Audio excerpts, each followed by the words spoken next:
सभी को नमस्कार। आर्या को भी जी। शुरू करें। शुरू करें। मैं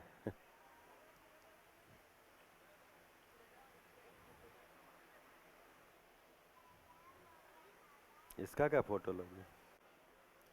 तो अभी क्या है परंपरा परंपरा में बहुत सारे शब्द से आप इसको को रिलेट करने की कोशिश करेंगे, वो हमें पता है।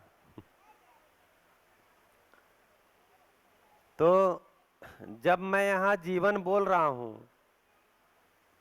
तो मैं जिम्मेदारी पूर्वक बोल रहा हूं। जिम्मेदारी पूर्वक का मतलब कि मैं जीवन को के बारे में पूरी बात को आपके सामने जांचने के लिए प्रस्ताव के रूप में रखूंगा। जीवन और शरीर, शरीर सच्चाई है, ये हमको दिखती है।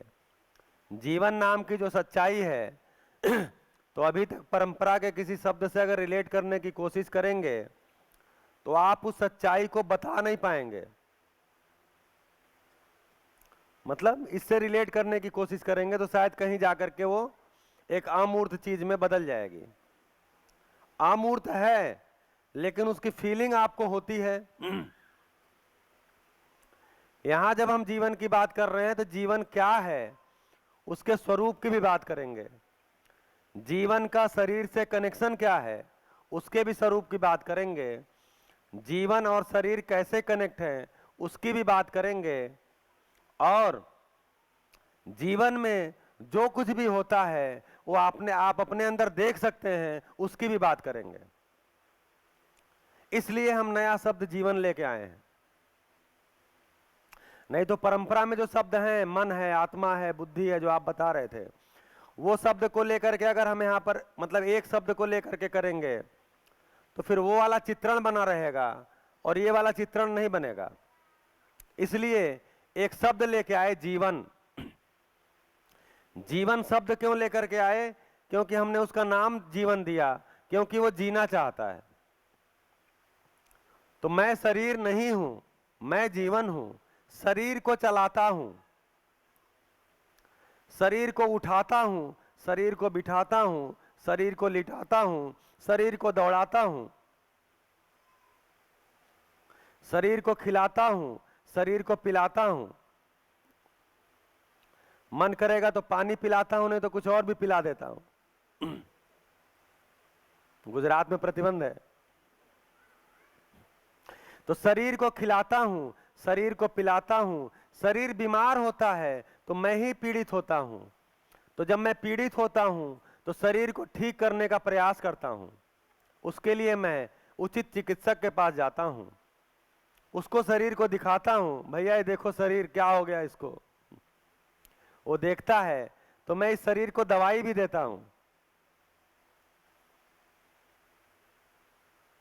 इस ढंग से मैं इस शरीर को चलाता हूं।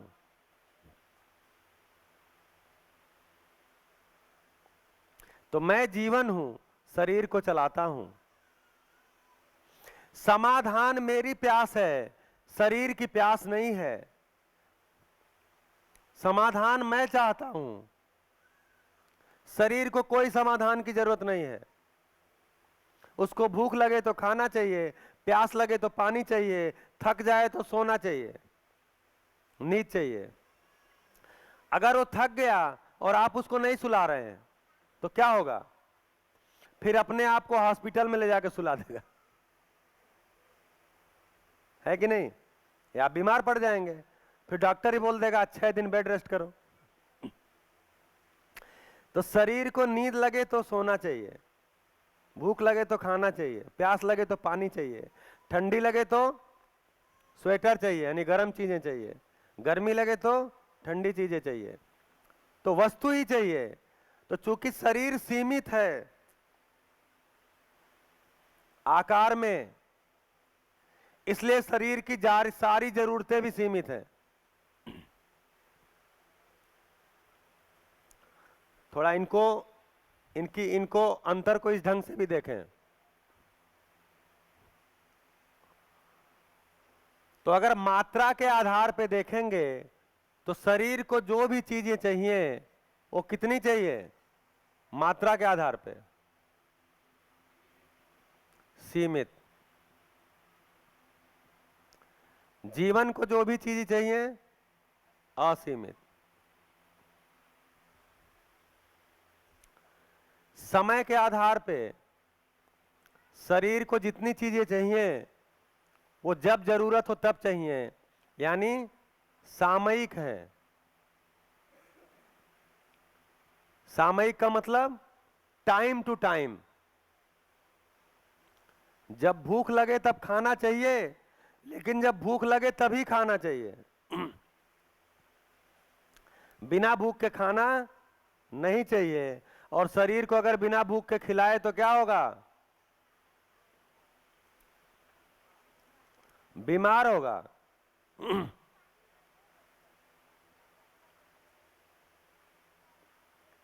तो प्राकृतिक चिकित्सा में एक सूत्र भी है कि जब भूख लगे तब खाइए, घड़ी देख के मत खाइए।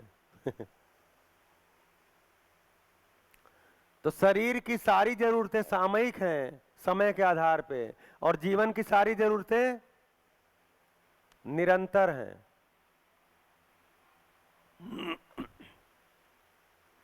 जीवन की एक भी ऐसी जरूरत नहीं है जो सामयिक हो। सुख चाहिए निरंतर, विश्वास चाहिए निरंतर, सम्मान चाहिए निरंतर, सुरक्षा चाहिए निरंतर, प्यार चाहिए निरंतर, शांति चाहिए निरंतर, अनुभूति चाहिए निरंतर। जीवन की एक भी जरूरत सामयिक नहीं है और शरीर की एक भी जरूरत निरंतर नहीं है।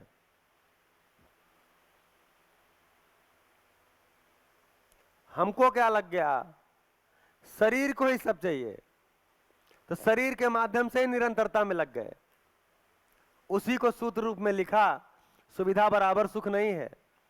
शरीर को जितनी भी चीजें चाहिए उनको सुविधा बोलते हैं, जीवन को जितनी भी चीजें चाहिए उनको भाव बोलते हैं।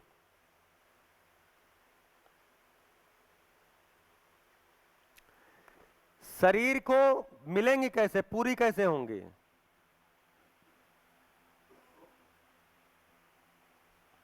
तो शरीर की जरूरतें श्रम पूर्वक उत्पादन से पूरी होती हैं। श्रम पूर्वक पूरी होती हैं उत्पादन से। और जीवन की जरूरतें समझ से।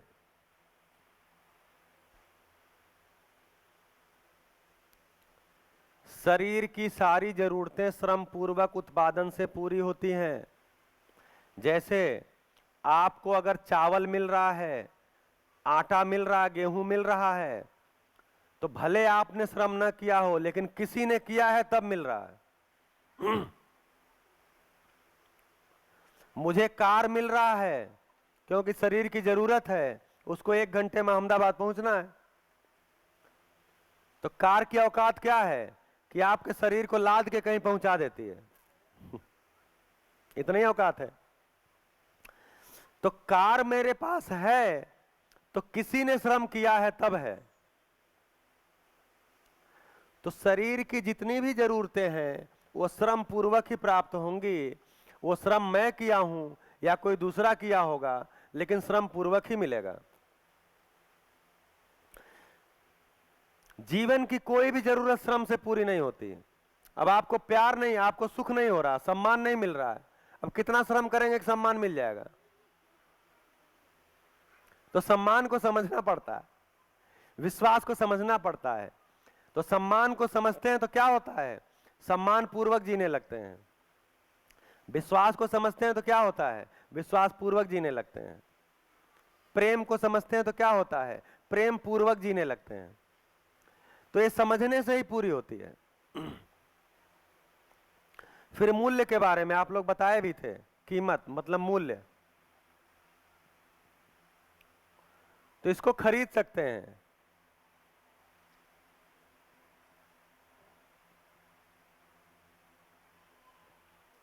ये खरीद ही नहीं सकते।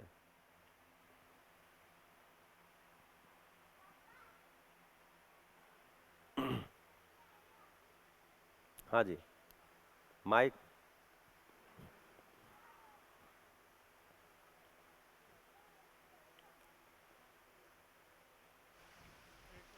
Hello hello. अच्छा, आपने बताया कि सम्मान के लिए श्रम नहीं करना पड़ता है, लेकिन सम्मान पाने के लिए कुछ एक्टिविटी करनी पड़ती है। ज़्यादा पढ़ाई किया, ज़्यादा पद पर पहुंचा, तो श्रम तो उसके लिए भी करना पड़ता है ना। उससे सम्मान मिल गया, तभी तो मतलब सम्मान पाएगा कोई भी। उससे मिल गया, आपको पूरा हो गया। लेकिन श्रम किया नहीं तो मिलेगा भी नहीं। हाँ, तो एक्चुअली सम्मान मिलने वाली चीज ही नहीं है। जैसे जिसने भी श्रम किया, ये बात बिल्कुल सही है। जो मेहनत करेगा, पैसा कमाएगा, वो कोई पद पाएगा, कोई पैसा पाएगा, कोई और चीज पाएगा, कोई नेता बन गया, मंत्री बन गया, कोई अधिकारी बन गया, क्या उसका सम्मान हो गया? जितना सम्मान कितना चाहिए? निरंतर। क्या उसकी निरंतरता बनी रह पाती है? तो आप किसी पद पे आए, उस पद का सम्मान, उससे बड़ा कोई पद है उसके सामने? जी सर, जो आप कह रहे हैं सही है। वहां सम्मान गया, तो उसकी निरंतरता नहीं होती। तो एक्चुअली सम्मान पाने वाला कार्यक्रम ही नहीं है। सम्मान पहचानना और सम्मान पूर्वक जीने वाला कार्यक्रम है। विश्वास पाने का कार्यक्रम नहीं है, विश्वास को पहचानना और विश्वास पूर्वक जीने का कार्यक्रम है। अभी जब मूल्य की चर्चा करेंगे, कल शाम तक या परसों तक आएगा, तो ये सारे मूल्यों की अलग अलग भी चर्चा करेंगे। अभी हम विश्वास, सम्मान, प्रेम, इन सब के नाम केवल ले रहे हैं, उनके लक्षणों पे चर्चा कर रहे हैं। ये चीज क्या है उसकी चर्चा नहीं कर रहे। विश्वास होता क्या है, सम्मान होता क्या है, कोई वास्तविकता है कि नहीं है, तो जब उसकी चर्चा करेंगे तो और पकड़ में आएगा। लेकिन चूंकि जब ये बात करते हैं तो रिलेट होता है, इसलिए अभी केवल लक्षणों की बात कर रहे हैं। तो सम्मान पाना नहीं होता है, तो एक्चुअली समझना होता है। तो ये समझ से ही आएगी, श्रम से नहीं आएगी। हमने क्या किया, गलती क्या कर दिया? सुख किसको चाहिए भाई? शरीर को क्या चाहिए? सुविधा।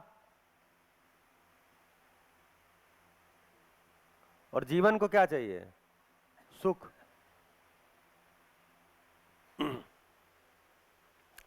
शरीर को सुविधा चाहिए, जीवन को सुख चाहिए। हमने गलत क्या कर दिया? हमें लगा हमें लगा कि आराम, जैसे आराम है, सुविधा, सुविधा मतलब आराम, सुविधा से हम आराम की तलाश में हैं, सुरक्षा की तलाश में हैं। तो हमको लगा विश्राम, अच्छा इसी को सुख को ही विश्राम भी बोलते हैं, इसी को शांति भी बोलते हैं।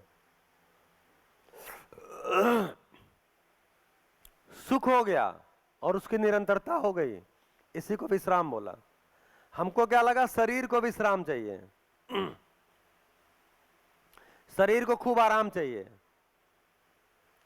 तो हमने जितने साधन जुटाए शरीर के आराम देने के जुटाए।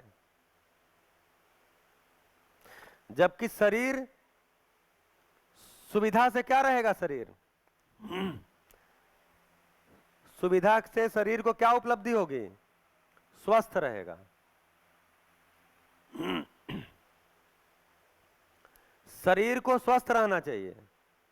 जो दीदी बोल रहे थे कि अगर शरीर अस्वस्थ है तो दुखी मैं ही होने वाला हूं, शरीर स्वस्थ है तो उसका सुख भी मैं ही भोगने वाला हूं। तो हमें क्या लगा, जो सुविधा बराबर सुख, हमको लगा कि सुख शरीर को चाहिए, आराम शरीर को चाहिए, शांति शरीर को चाहिए। तो हमने जितने सामान जुटाए सब शरीर के लिए जुटाए, जुटाते जुटाते बीमार हो गए। अब वही डॉक्टर बोलता साग रोटी खाओ, दाल रोटी खाओ, कड़े बिस्तर पे सो, एसी मत चलाना नहीं तो घुटना और कमर में दर्द हो जाएगा। इतना मेहनत तो उसी एसी के लिए किया था, इतना मेहनत तो बढ़िया मलाई खाने के लिए किया था, इतना मेहनत तो बढ़िया गाड़ी घोड़ा सब चीज के लिए किया था, मोटे गद्दे के लिए किया था, खत्म। तो क्या हो गया? तो नियम क्या है? शरीर श्रम पूर्वक स्वस्थ रहता है,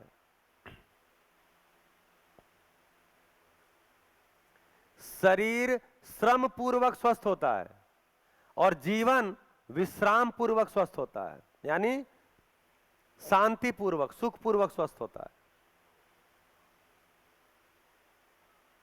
हमने क्या किया?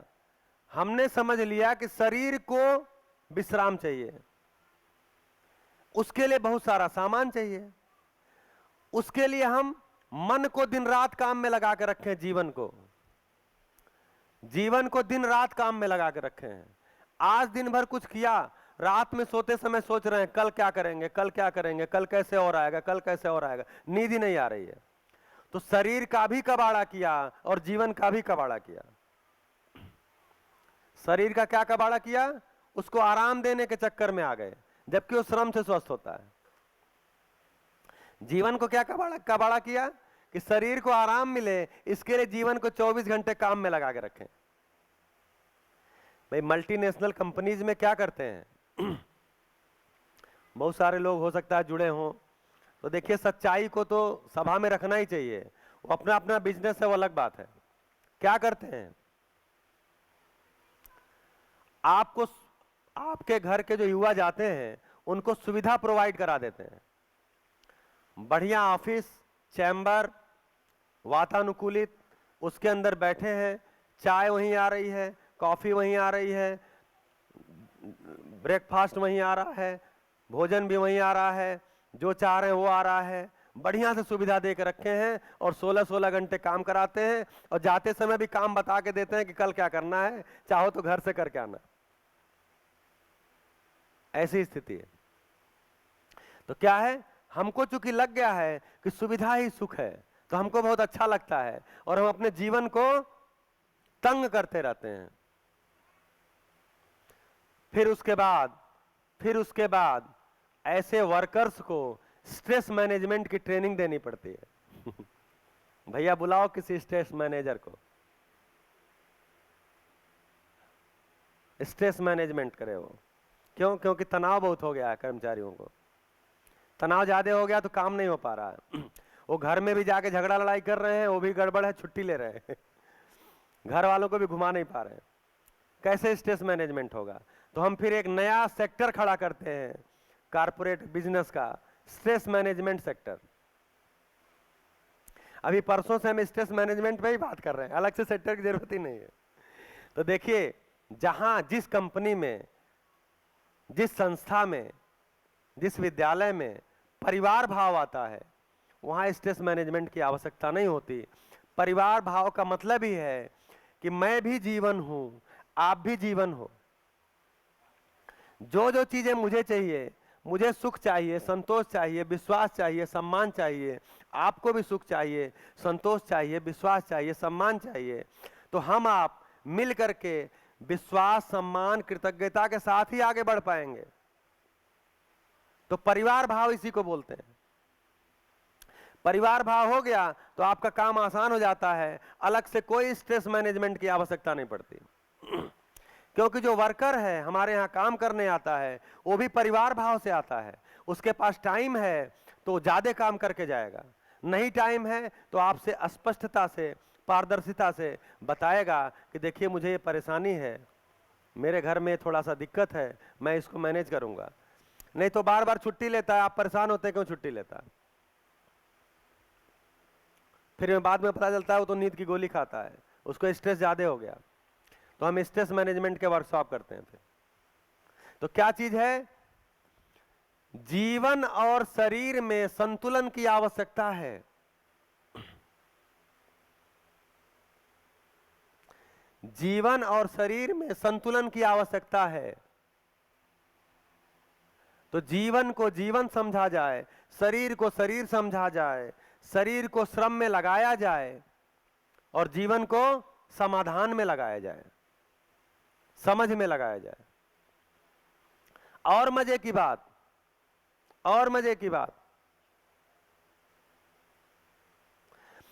श्रम में, सुविधा में लगे रहने से जीवन के क्षेत्र में कोई उपलब्धि नहीं होगी, और जीवन के क्षेत्र में लगे रहने से सुविधा के क्षेत्र में कोई उपलब्धि नहीं होगी। आप लगातार समझ में केवल लगे हुए हो तो आपको सुविधा के क्षेत्र में उपलब्धि नहीं होगी। आप केवल सुविधा के क्षेत्र में लगे हुए हो तो आपको समझ के क्षेत्र में कोई उपलब्धि नहीं होगी। इसीलिए बोला इन दोनों में संतुलन की जरूरत है। और मजेदार बात, इसका कार्यक्रम ही अलग है, इसका कार्यक्रम ही अलग है। सुविधा का कार्यक्रम अलग है, सुख का कार्यक्रम अलग है। हमने दोनों को घाल मेल किया है, यही हमारी समस्या है। सुविधा के कार्यक्रम से सुविधा मिलेगा, सुख के कार्यक्रम से सुख मिलेगा। दोनों का कार्यक्रम अलग है। एक के कार्यक्रम से, इस कार्यक्रम से इधर की उपलब्धि नहीं होगी। हाँ, अब चाय बना रहे हैं तो दाल थोड़ी मिल जाएगी आपको, चाय ही मिलेगी। जब दाल बनाएंगे तब दाल मिलेगी। अब सारा समय, सारा श्रम सुविधा के क्षेत्र में, और उपलब्धि किधर चाह रहे हैं? सुख के क्षेत्र में। शांति आ जाए, सुख आ जाए, अरे संतुष्टि आ जाए। और समय किस में लगा रहे हैं? सुविधा के क्षेत्र में। श्रम भी किधर कर रहे हैं? सुविधा के क्षेत्र में। तो कुल मिलाकर के ये कार्यक्रम अलग है और ये कार्यक्रम अलग है। ये जिस दिन हमको स्पष्ट हो जाता है, हम दोनों ही क्षेत्र के लिए अपना संतुलन बना के चलते हैं।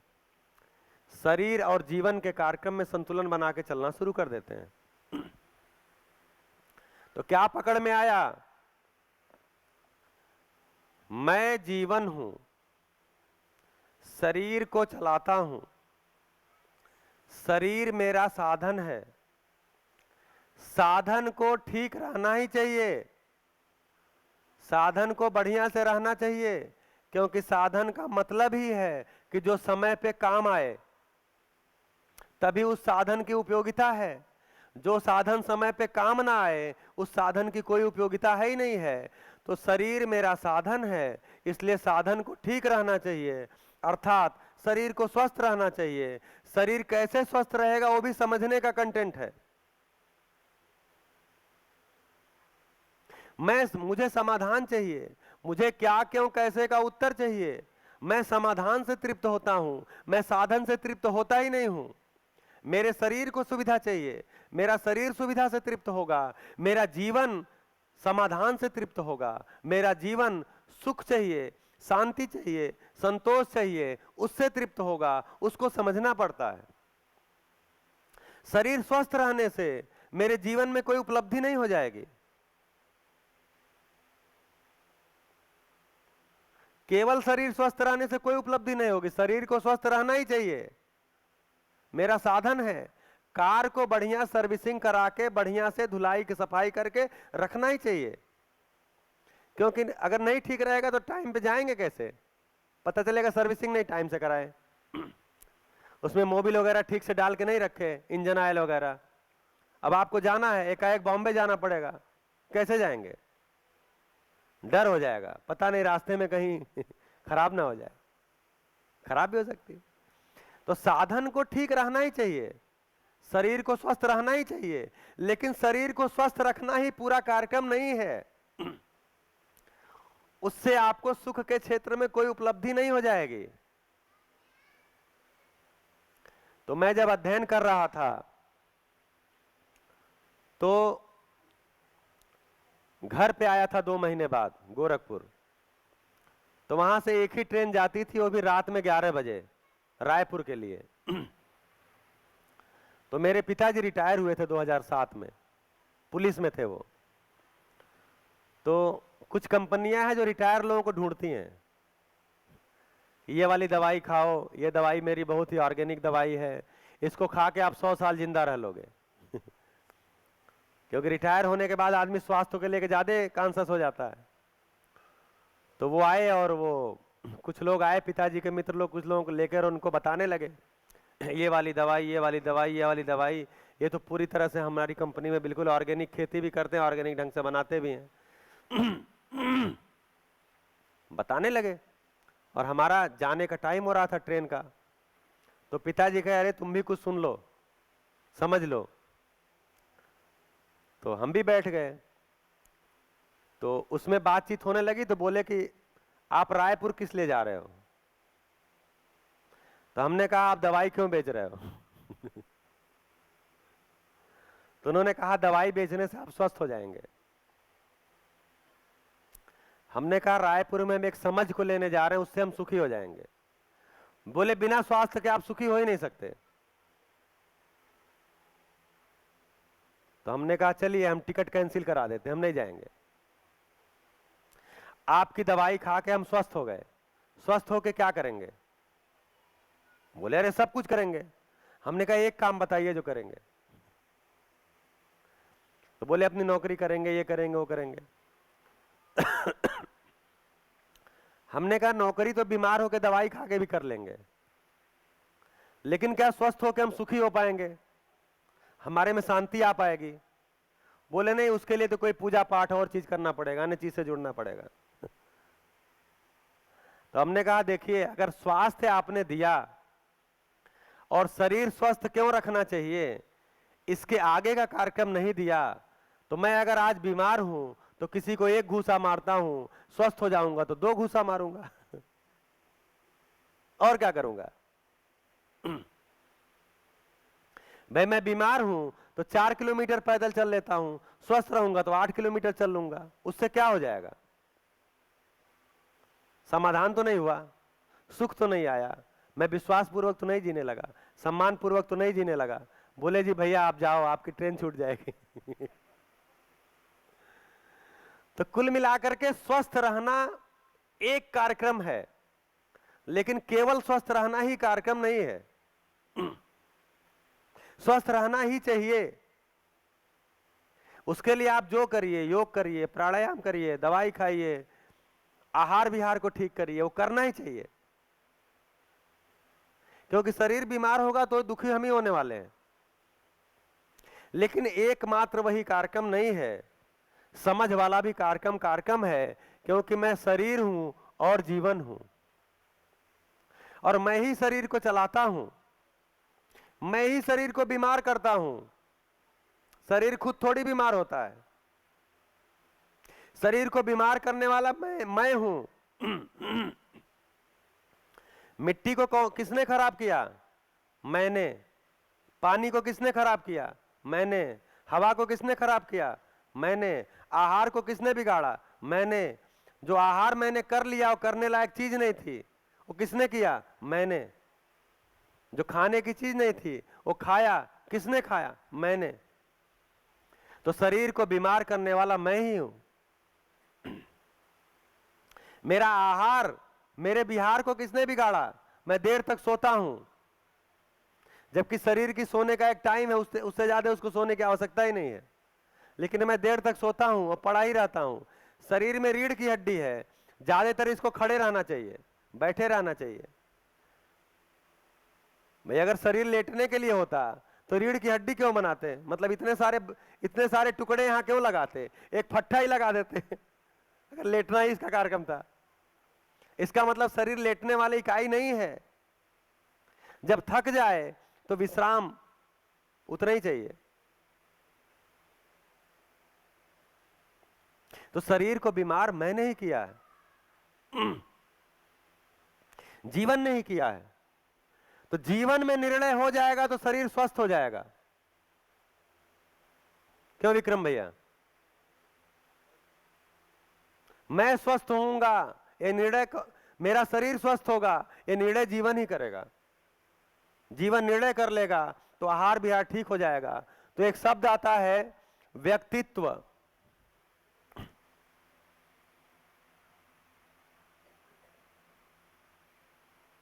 व्यक्तित्व किसको बोलते हैं? इंग्लिश में क्या शब्द है इसके लिए? पर्सनैलिटी। तो व्यक्तित्व का मतलब क्या है? व्यक्तित्व किसको बोलते हैं? हैं? माइक दे। कैरेक्टर। अच्छा, मेरा कैरेक्टर ही मेरा व्यक्तित्व है। बढ़िया। और बोलते ना जी इनकी क्या पर्सनैलिटी है, तो क्या क्या चीज देख के बोलते हैं? रूप, रूप देख के भी बोलते हैं। व्यवहार, बढ़िया। कपड़े लत्ते जूते भी देख के बोलते हैं। हैं? सही आचरण, उसी को व्यवहार बोल रहे हैं। तो बढ़िया। जेंटलमैन उनका कहना है। कान की एक सीमा, शरीर है ना, तो शरीर की इंद्री कान है, तो कान की एक सीमा है। जी। अपना होना, अस्तित्व। होना। हाँ। हाँ, आप क्या बोल रहे थे चाणक्य?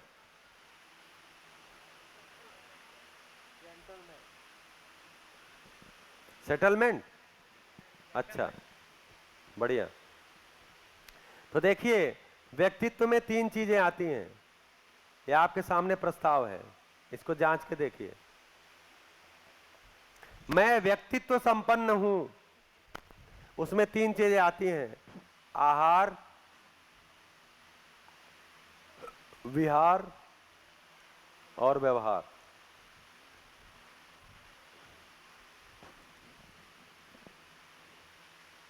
मेरा आहार शरीर के अनुकूल है।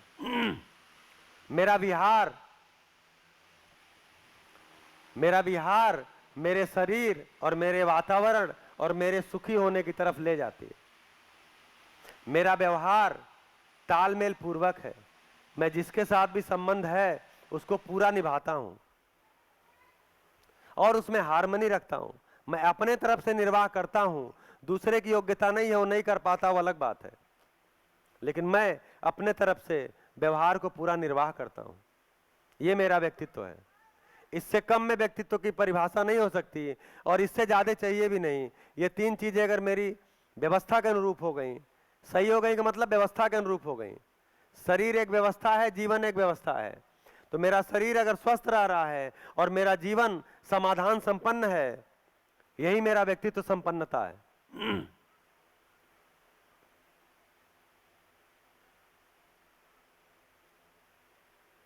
तो मैं विचार करता हूं, तो विचार कौन करता है, शरीर या जीवन?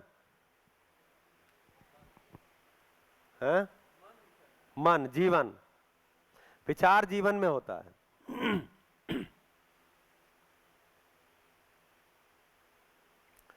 अब सवाल यह है कि जीवन और शरीर जुड़े कैसे रहते हैं? या जीवन जो है शरीर के कहां रहता है? घुटने में रहता है कि एड़ी में रहता है कि दिमाग में रहता है कि हृदय में रहता है कि हाथ में रहता है कि उंगलियों में रहता है कि आंख में रहता है? जीवन कहां रहता है भाई? शरीर को चला रहा है, इतना कुछ करा रहा है, तो कहां रहता है? सारे शरीर में एक साथ रहता है। कैसे? इतना बड़ा है, शरीर के आकार का ही है।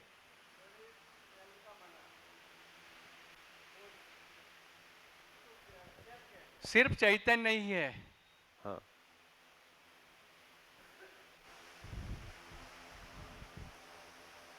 शरीर असंख्य सेल का बना हुआ है और सेल में जीवरस है, और जीवरस यही जीव है। विज्ञान की भाषा में ऐसा है मेरे ख्याल में। बढ़िया। तो यानी विचार कौन करता है? कोशिका करती है। विचार वो सुखी दुखी कौन होता है? कोशिका होती है। सुखी दुखी वो मानसिक है। वो कहाँ होता है? सारे कोशों में होता है, सारे कोशों में जीव रस है। तो वो सारे- सेल है, ठीक है, वो मतलब मगज के कोश है, वो चेता निकलती है, वो चेता दुख और सुख का अनुभव कराती है। तो कहने का मैं उससे इनकार नहीं कर रहा हूं, लेकिन आगे की बात मैं कर रहा हूं, क्या सुखी और दुखी कोशिका होती है? हो सकती है कोशिका सुखी हो- कोशिका नहीं होती।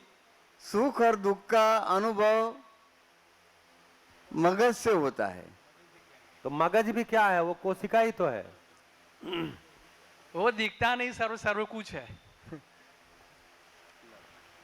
नहीं, जैसे आप विज्ञान की बात कर रहे हैं ना कि हर सेल में जीव पदार्थ होता है, ऐसा कह रहे हैं, तो अगर वो हर सेल में है, जीवंतता है विज्ञान की भाषा में, तो मैं जो सुखी दुखी होता हूँ, तो क्या सारी कोशिकाएं सुखी दुखी होती हैं, या कुछ कोशिकाएं? अभी पैर की कोशिका दुखी है, फिर ब्रेन, तो ब्रेन अगर सुखी दुखी होता है तो ब्रेन भी क्या चीज है?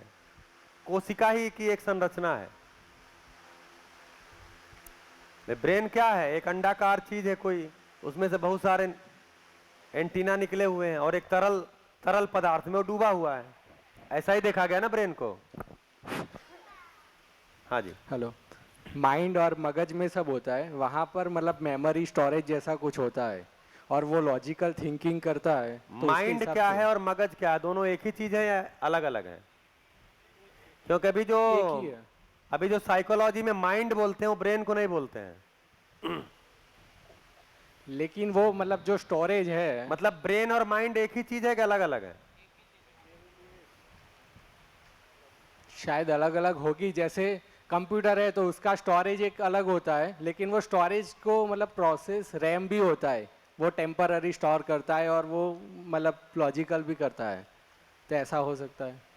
बढ़िया। भैया ये मैं जो है उसको कौन ऑपरेट करता है? मतलब ये प्रश्न है ना कि शरीर को अगर मैं ऑपरेट करता है तो मैं को कौन ऑपरेट करता है? अगर शरीर बीमार होता है, उसको आराम की आवश्यकता है, तो उसका वो संदेश मैं को किस तरह से मिलता है? बस वही तो चर्चा कर रहे हैं कि मुझे यहाँ मच्छर काटा और मेरा हाथ आके पटाख से पड़ा। हाथ को कौन बताया? कैसे सूचना पहुंची? भाई दर्द किसको हुआ? फिर सूचना कैसे पहुंची? फिर हाथ यहाँ पे आया। ठीक है, ये प्रश्न है। अभी प्रश्न ही चल रहा है, अभी उत्तर नहीं आ रहा है जी।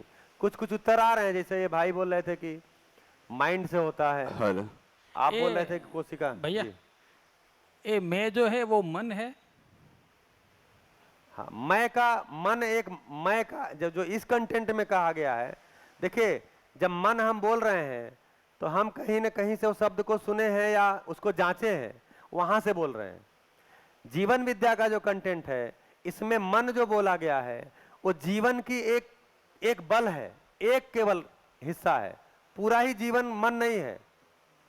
यहां जो बोल रहे हैं, हो सकता है आप पूरे को ही मन बोल रहे हो, मतलब अभी जब धीरे धीरे जीवन आएगा तो सीधे सीधे खुलेगा। हाँ जी। क्या जीवन अणु है? हैं? अणु?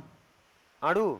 हाँ, मतलब कि कोई सेल ये चीज है, तो इसमें भी जो एटम्स होते हैं वो एक एक एक एक एक बहुत अंदर अंदर तक उस टाइप से है क्या? समझ? ये एक्चुअली अध्ययन का विषय है। तो अभी अगर जैसे बोल देंगे जीवन एक परमाणु है, तो फिर उसकी जिम्मेदारी लेनी पड़ेगी। फिर पता चलेगा जीवन एक परमाणु है, वो बताने में 3 दिन निकल जाएंगे, मतलब बात करने में। तो आप इसको बना के रखो, मतलब इस कंटेंट में उसको परमाणु बोला गया है, लेकिन अभी कौन सा परमाणु है उस पर चर्चा बाद में करेंगे जी। हेलो, जीवन एक प्रकृति है, प्रकृति का एक भाग ही है। हाँ, रहता कहाँ है? शरीर को कैसे चलाता है? कहाँ रहता है तो मुझे मालूम नहीं है। हाँ, वो नाभि में होगा। बढ़िया। तो अभी प्रकरण यही चल रहा है कि जीवन जो है, मन जिसको बोल रहे हैं, जिसको कोई आत्मा बोल रहा है, ये शरीर के को कैसे चलाता है, शरीर को ड्राइव कैसे करता है? तो इन्होंने कहा माइंड से करता है या ब्रेन के थ्रू करता है। ब्रेन में स्टोरेज होता है। तो ये बात तो ठीक है, लेकिन ब्रेन को खोल के देखा गया तो कोशिका ही है, उसमें चेतना नाम की कोई चीज, चैतन्यता नाम की कोई चीज नहीं होती। मतलब ब्रेन सुखी दुखी होता होगा तो इसका मतलब कोशिकाएं सुखी दुखी होती हैं, क्योंकि ब्रेन तो कोशिका ही है। तो ऐसा लगता है कि ब्रेन के साथ तो है, लेकिन ब्रेन नहीं है, क्योंकि चैतन्यता है, उसमें सुख दुख की फीलिंग होती है, अपमान की फीलिंग होती है, सम्मान की फीलिंग होती है। हाँ जी। सर जी अब बता ही दीजिए, बहुत जिज्ञासा जाग रही है कि मैं क्या है, बहुत इच्छा हो रही है जानने की। अब कंफ्यूजन मत लगाइए, अब बता ही दीजिए कि मैं क्या है और कहाँ रहता है। मैं कंफ्यूजन लगा नहीं रहा हूं, मैं कंफ्यूजन से निकाल रहा हूं। भैया पहले पता तो चले कि कौन कौन कहां कहां पर है। जैसे क्या है, ये पूरा का पूरा कंटेंट जो मैं रख रहा हूं हिंदी में रख रहा हूं, तो बहुत सारे हिंदी के शब्द होंगे जो गुजराती में नहीं होंगे, या कभी एक और खतरा रहता है। अभी एक भैया बता रहे थे कि कल मैंने एक शब्द का प्रयोग किया था, बोले वो शब्द का गुजराती में बहुत खराब अर्थ है। अब मुझे वो बता दिए तो मैं अब उसका प्रयोग नहीं करूंगा, तो ये हो सकता है ना, इसलिए मैं थोड़ा एक बार देख लूं कौन कौन कहां कहां है, इतना ही बात है। हेलो चलिए, हेलो हाँ जी, विचार, हाथ खड़ा करिए, कौन बोल रहे हैं जी? क्या मेरे को विचार कह सकते हैं? मैं में विचार होता है। विचार तो मन में होता है ना। हाँ वही मैं में, जीवन में विचार होता है, जीवन ही विचार करता है, शरीर कोई विचार नहीं करता। हेलो हाँ जी, कहाँ से? जब जीवन शरीर में से निकल जाता है तब पता चलता है कि ये कुछ है। तब हम बोलते हैं अब इसको ले जाओ, शरीर को गाड़ दो चाहे जला दो। हाँ फिर इसका पेंट पॉलिश बंद, फिर इसका ब्यूटी पार्लर बंद। तो क्या है जीवन? तो मृत्यु किसको बोल रहे हैं? जीवन का शरीर से अलग हो जाना, उसको मृत्यु बोल रहे हैं। हाँ जी, मैं सिर्फ एक चेतना हूँ, जब चेतना चली जाए तब से वो शरीर नहीं रहता अभी। हाँ वो तो सही बात है, उसको तो हम लोग मान के चल रहे हैं। अभी सवाल ये है कि मैं जो चेतना हूं, ये शरीर को चलाता कैसे हूं? शरीर में रहता हूं या शरीर के बाहर रहता हूं या शरीर के साथ साथ रहने का कोई इसका स्वरूप है? जीवन के पास कल्पनाशीलता है और वो जहाँ चाहे वहाँ रह सकता है, चाहे वो शरीर छोड़ के भी मतलब वहाँ कॉन्सेंट्रेट कर सकता है। कॉन्सेंट्रेट शरीर के अंदर में भी किसी भी हिस्से में, वो जैसे एक उंगली में भी आ सकता है, शरीर के बाहर भी रहेगा, मतलब वहाँ सोच सकता है जाने का। आपका जीवन क्या सोच रहा है? अभी शरीर के साथ रहने का ही सोच रहा है। हेलो, हाँ जी, हाँ भैया जी, 5 तत्व है लेकिन मुझे 2 मालूम है, हवा और पानी। हम देख नहीं पा रहे इधर बीच में। हाँ, एक्चुअली सफेद चद्दर है, पीछे सफेद कुर्सी है, आपका सफेद कपड़ा है। जी, क्या व्यक्तित्व?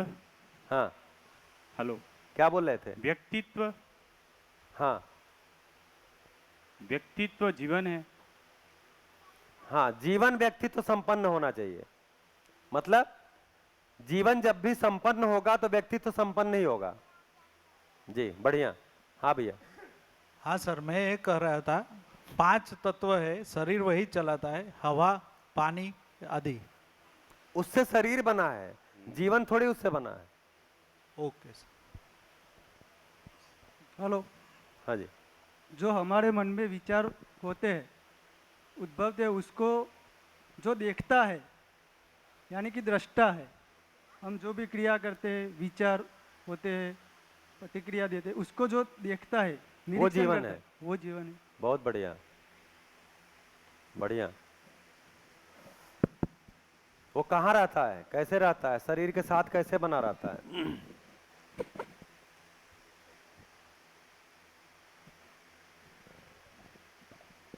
चलिए आगे बढ़े आप। हाँ बोलेंगे कोई? अच्छा, आगे बढ़ा जाए। तो जो इस कंटेंट का जो प्रस्ताव है वो ये है कि जीवन और शरीर साथ साथ हैं, सह अस्तित्व में हैं।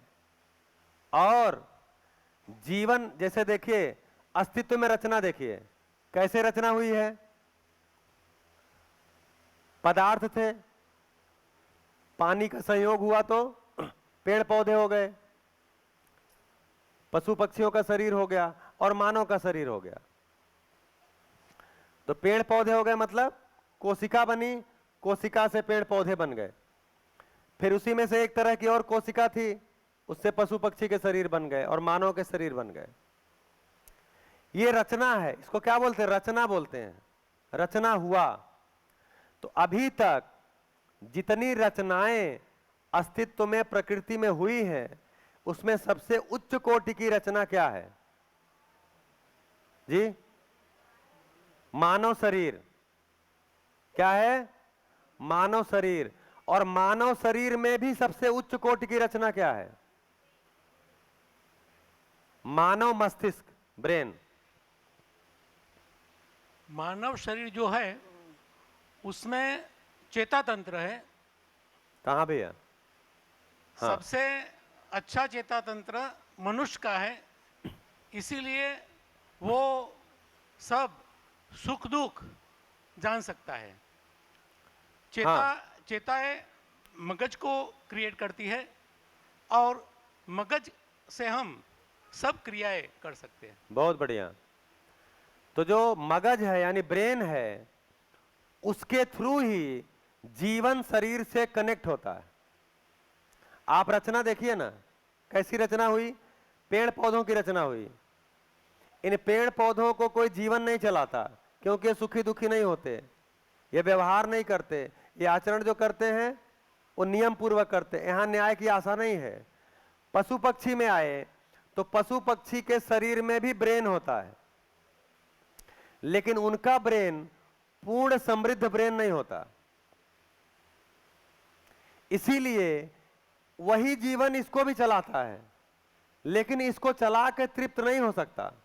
क्यों? क्योंकि ब्रेन भी इतना समृद्ध नहीं है और शरीर की डिजाइन भी इतनी बढ़िया परफेक्ट नहीं है। हाँ जी, आपका ध्यान जा रहा है? जो पशु पक्षी के शरीर हैं उनकी डिजाइन भी इतनी परफेक्ट नहीं है, और पशु पक्षी का जो ब्रेन है वो भी पूर्ण समृद्ध नहीं है। इसीलिए जीवन उन शरीरों को चला के तृप्त नहीं हुआ, क्योंकि वो सुखी होना चाहता था। तो अस्तित्व सहज विधि से एक अलग डिजाइन का आया, मानव शरीर। मानव का शरीर भी परफेक्ट है और मानव का ब्रेन भी पूर्ण समृद्ध है। इस ब्रेन के थ्रू जीवन जो है शरीर को सूचनाएं भेज सकता है और शरीर की पूरी सूचनाओं को ले सकता है, और ये शरीर ब्रेन के सोचे हुए सारे काम को कर सकता है। ये शरीर ऐसा शरीर है। इसीलिए बोले कि मानव को कल्पनाशीलता और कर्म स्वतंत्रता दोनों जन्मजात प्राप्त है। शरीर कितनी परफेक्ट मशीन है, आप देखिए सोच के। दुनिया में कोई मशीन आदमी ऐसा नहीं बना पाया जो शरीर से ज्यादा परफेक्ट हो। इतना कम इनपुट लेके इतना ज्यादा आउटपुट देने वाली मशीन ही नहीं बनी है। मैं 2 रोटी खा के 200 रोटी बना सकता हूं। कोई मशीन में इतना कम इनपुट दे के आप इतना आउटपुट नहीं ले सकते। बताते हैं कि जितना आउटपुट आता है उसका 60% तक इनपुट में चला जाता है, उपलब्धि 40% 30% होती है। इतना एनर्जी कंज्यूम होती है। और मानव शरीर खाएगा 2 रोटी, बना सकता है 200 रोटी। तो इतना परफेक्ट ये डिजाइन है नेचुरली जो बनी है। तो ये शरीर बिल्कुल परफेक्ट है और इसमें जो ब्रेन है वो पूर्ण समृद्ध है। अर्थात जीवन और शरीर के बीच में सूचनाओं का आदान प्रदान बहुत बढ़िया से हो सकता है, और इस शरीर से हम चाहे जितना कर्म कर सकते हैं, और हम इस ब्रेन के थ्रू चाहे जितना सोच सकते हैं, कल्पना कर सकते हैं। तो शरीर और जीवन साथ साथ हैं। ब्रेन के थ्रू शरीर जीवन से जुड़ा रहता है। तो शरीर की सूचनाएं जीवन को ब्रेन के थ्रू मिलती हैं, जीवन की सूचनाएं संकेत शरीर को ब्रेन के थ्रू मिलते हैं। तो बोला कि जीवन और शरीर साथ साथ हैं।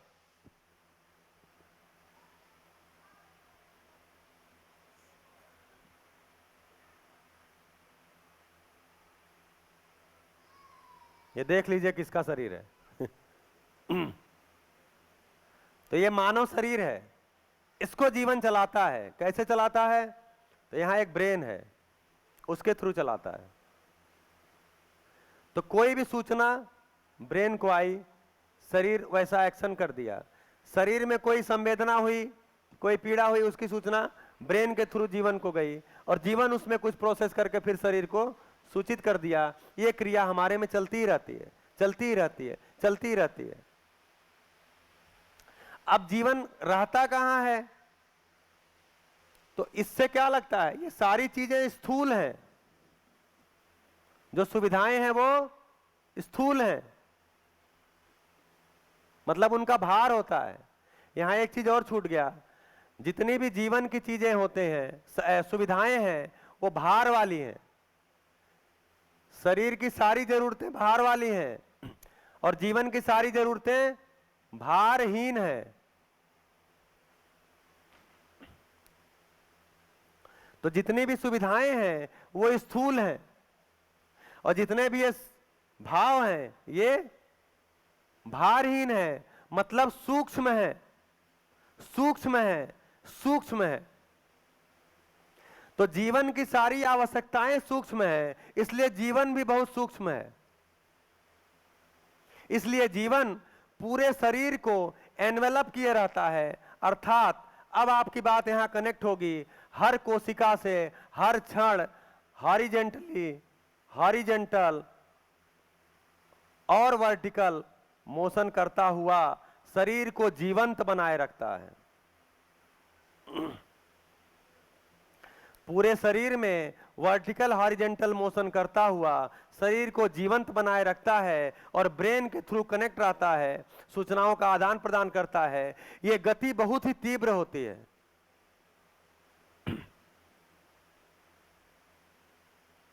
जैसे बहुत सारे लोगों का फिल्मों में भी दिखाया होगा या आपके पास आसपास घटना हुई होगी, किसी का एक्सीडेंट हो गया, एक्सीडेंट हुआ और वो बेहोश हो गए,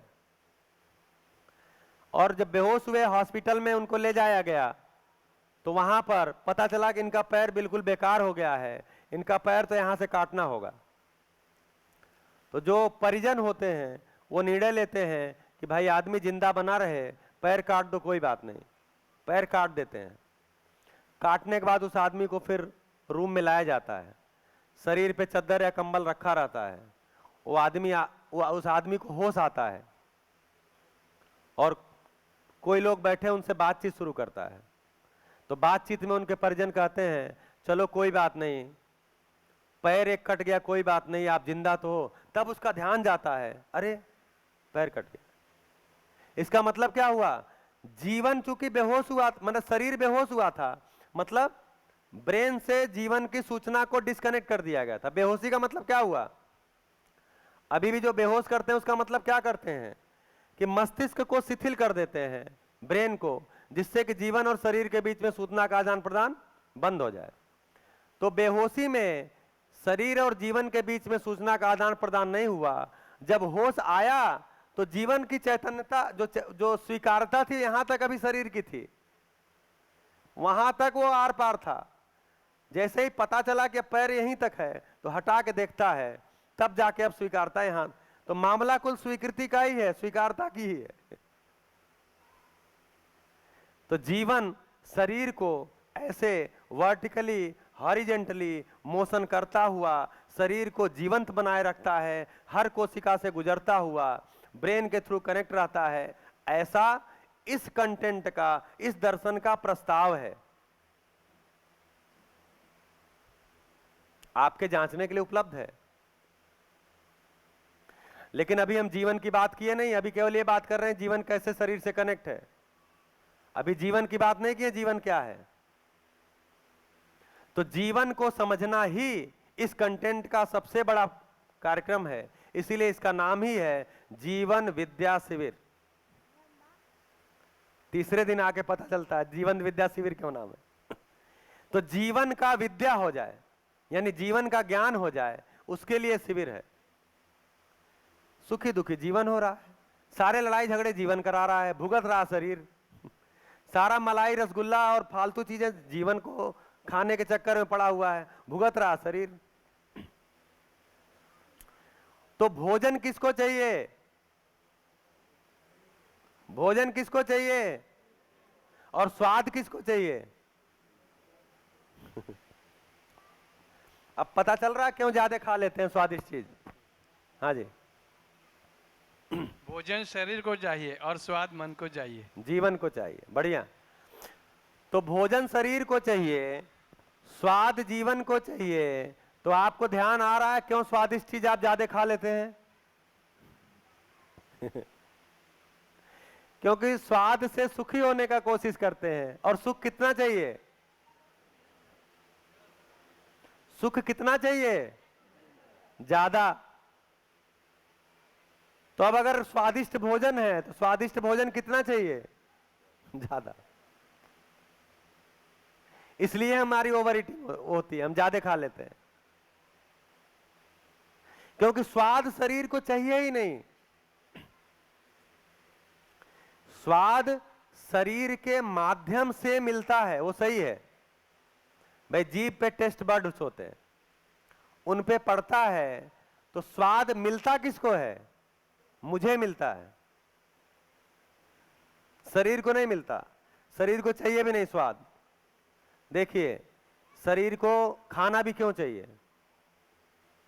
क्योंकि शरीर में दो तरह के काम होते हैं। एक तो शरीर से हम श्रम करते हैं, मेहनत करते हैं, चलते हैं, फिरते हैं, कुछ उत्पादन करते हैं, तो उसके लिए हमको ऊर्जा चाहिए। और दूसरा शरीर को क्या है? तो शरीर के अंदर रिपेयर मेंटेनेंस का काम चलता है।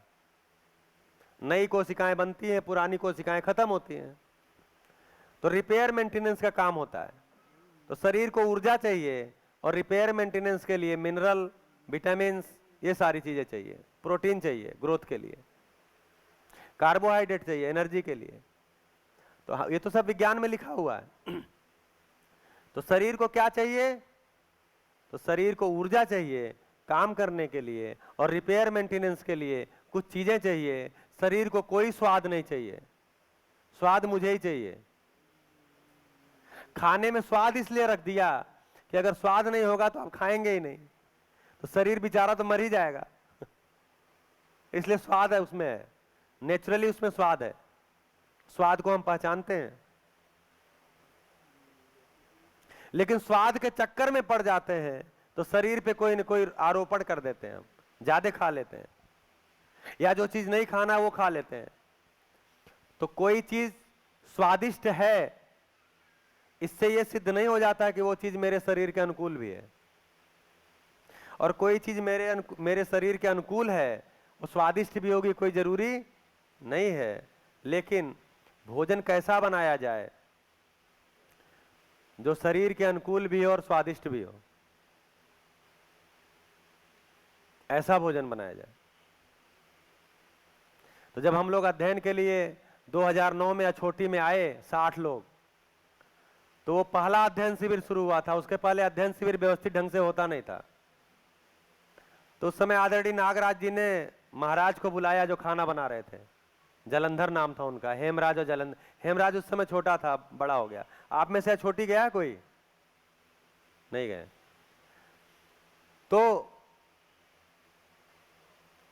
तो बुलाए, बोले देखिए ये अध्ययन करने आए हैं, अध्ययन करके ये लोगों को ये प्रस्ताव दूर दूर जाकर के देंगे।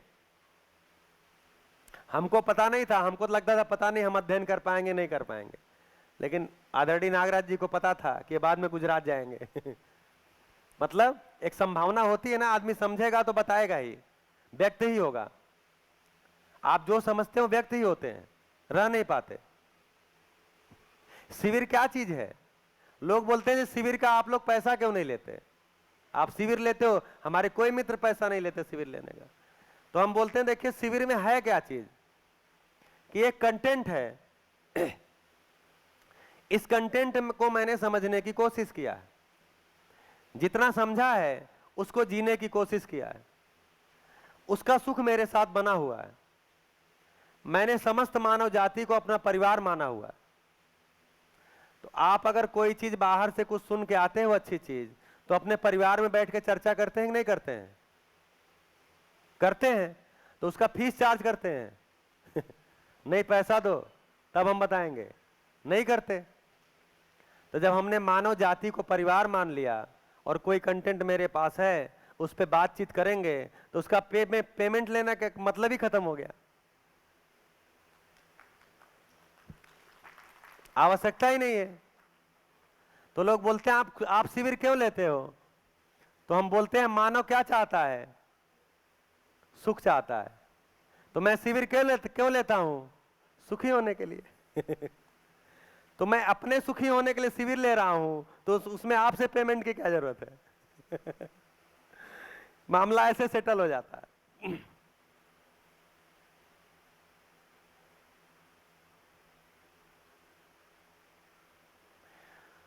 तो क्या बोले?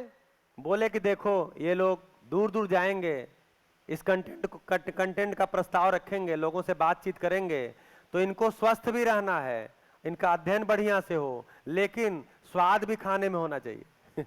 तो आप खाना ऐसा बनाना कि क्योंकि वो आयुर्वेद के भी बड़े वो विद्वान थे, नाड़ी विद्या के और चिकित्सा के, तो खाना ऐसा बनाना कि वो खाना में स्वाद भी हो और खाना शरीर के लिए भी अच्छा हो।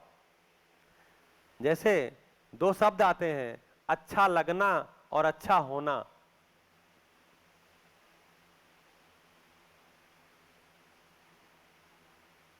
अच्छा लगना और अच्छा होना, ये दोनों दो चीज है कि अलग अलग है? अलग है। कैसे? कैसे अलग है बताइए?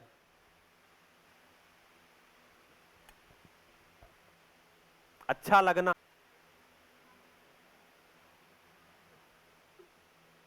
अच्छा होना वही साधन है, और अच्छा लगना वो मन का कारण है।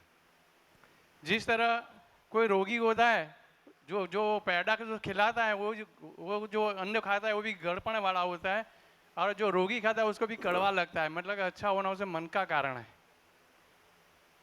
हाँ जी। और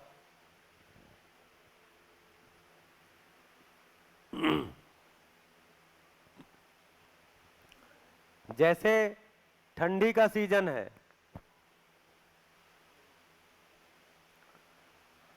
और आपका आइसक्रीम खाने का मन है, क्योंकि आपको आइसक्रीम अच्छी लगती है, तो ठंडी के सीजन में आइसक्रीम खाना में आपको अच्छा लगेगा कि नहीं लगेगा? ठंडी के सीजन में भी आपको आइसक्रीम खाने में अच्छा लगेगा कि नहीं लगेगा? नहीं लगेगा? ये लो। हेलो भैया। हाँ जी। हाँ, ये जो मानव शरीर आपने बताया ना, वो बेहोशी वाला, वो शरीर बेहोश होता है कि मैं बेहोश होता है? मैं तो आज तक बेहोशी है। सुविधा में सुख ढूंढ रहा है, यही उसकी बेहोशी है। तो बेहोशी का मतलब इतना ही हुआ, बेहोशी का मतलब इतना ही हुआ कि शरीर है और जीवन है, इन दोनों के बीच में कम्युनिकेशन सिस्टम है। उस कम्युनिकेशन सिस्टम को बंद कर देना, रोक देना। मतलब मैं तो जिंदा ही रहता है, मैं तो रहेगा ही रहेगा। वो शरीर सिर्फ वो बेहोश होता है। हाँ, शरीर केवल बेहोश होता है। शरीर बेहोश मतलब क्या हुआ? ऐसा शरीर बेहोश का मतलब नहीं वो हार्ट काम करना बंद कर दिया, किडनी काम करना बंद कर दिया। शरीर के सारे फंक्शन चलते हैं, तभी तो बेहोशी बोलते, नहीं तो डेथ बोल देते। भाई मृत्यु में और बेहोशी में क्या अंतर है? बेहोशी में शरीर की सारी क्रियाएं चलती हैं और मृत्यु में शरीर की कोई क्रिया नहीं चलती।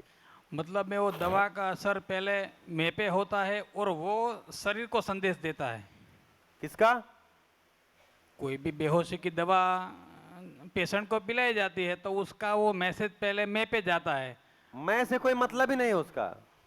वो बेहोशी की दवा केवल ये करती है कि जो कम्युनिकेशन सिस्टम है, जैसे आपके पास माइक है, उससे आप बोल रहे हैं, उससे मेरे पास सूचना पहुंच रही है।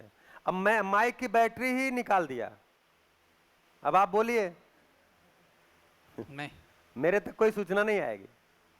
यही हुआ, इसके बीच में जो बैटरी है वो ब्रेन है, तो ब्रेन को शिथिल कर दिया। जैसे नींद की गोली खाते हैं लोग, ट्रैंकुलाइजर, वो भी क्या करता है? भाई नींद की गोली आपके कोई क्यों खाता है? क्योंकि विचार चल रहे हैं, बंद ही नहीं हो रहे। तो विचार शरीर में तो चलता नहीं है, जीवन में चलता है। तो क्या करते हैं, अब जीवन का विचार शरीर पे आ रहा है। अब शरीर, निद्रा क्या चीज है? निद्रा का मतलब है शरीर शिथिल हो जाना। अब विचार चल ही रहे हैं, शरीर शिथिल नहीं होता। तो नींद की गोली क्या करती है? विचार को बंद नहीं करती, विचार से शरीर के कनेक्शन को काट देती है, स्विच ऑफ कर देती है। उसको ट्रैंकुलाइजर बोलते हैं। ऐसा कर देने से क्या हुआ? अब आपके शरीर को सूचना नहीं आ रही। तो आपका हेलो। शरीर शिथिल हो गया। हाँ जी, कहाँ पर? हाँ, हेलो। अच्छा लगना मतलब अंदर महसूस होना, और अच्छा होना मतलब कंप्लीट हो गए हैं। बढ़िया। तो एक मेरा प्रश्न जो था कि ठंडी है, खूब सर्दी पड़ रही है, उसमें मैं आइसक्रीम खा रहा हूं, तो मुझे अच्छा लगेगा कि नहीं लगेगा? तो बोलिए ना जोर से, लगेगा। हेलो। इसमें क्यों शर्मा रहे हैं? हम देने थोड़ी जा रहे हैं आपको आइसक्रीम। हेलो। जैसे कि पहले समझाया था, जिंदा रहना और जीना। हाँ। यानी अच्छा लगना वो अच्छा होना में आता है, लेकिन अच्छा होना, हाँ, अच्छा होना सबके लिए है, अच्छा लगना सबके लिए नहीं है। बहुत अच्छा, बहुत बढ़िया। तो अब आइसक्रीम अच्छा लगी, लेकिन क्या सर्दी में आइसक्रीम खाना अच्छा है भी? अच्छा है? नहीं है। ये कैसे आप कह पा रहे हैं? जब आप शरीर एक व्यवस्था है, इसको समझे हुए हैं।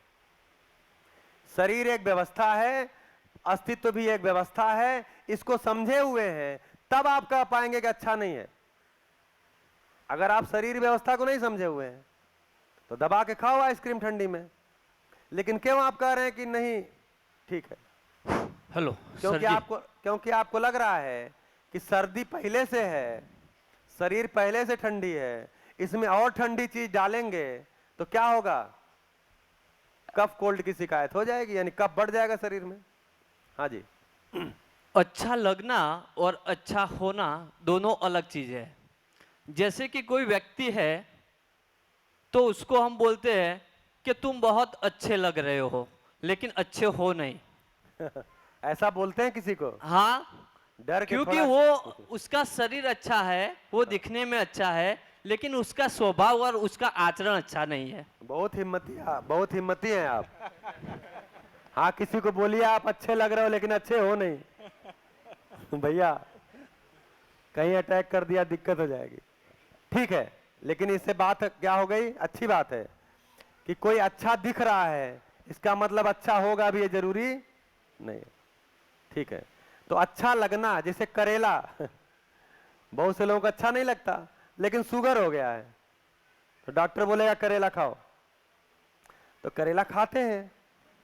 तो आप तो जो क्या है, अच्छा जो होता है वो कोई जरूरी नहीं अच्छा लगे ही, वो व्यवस्था के अर्थ में अच्छा होता है।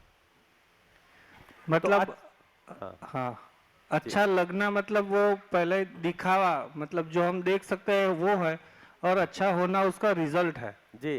तो अच्छा लगना यानी इंद्रियों तक सीमित है, अच्छा होना यानी व्यवस्था के अर्थ में होगा।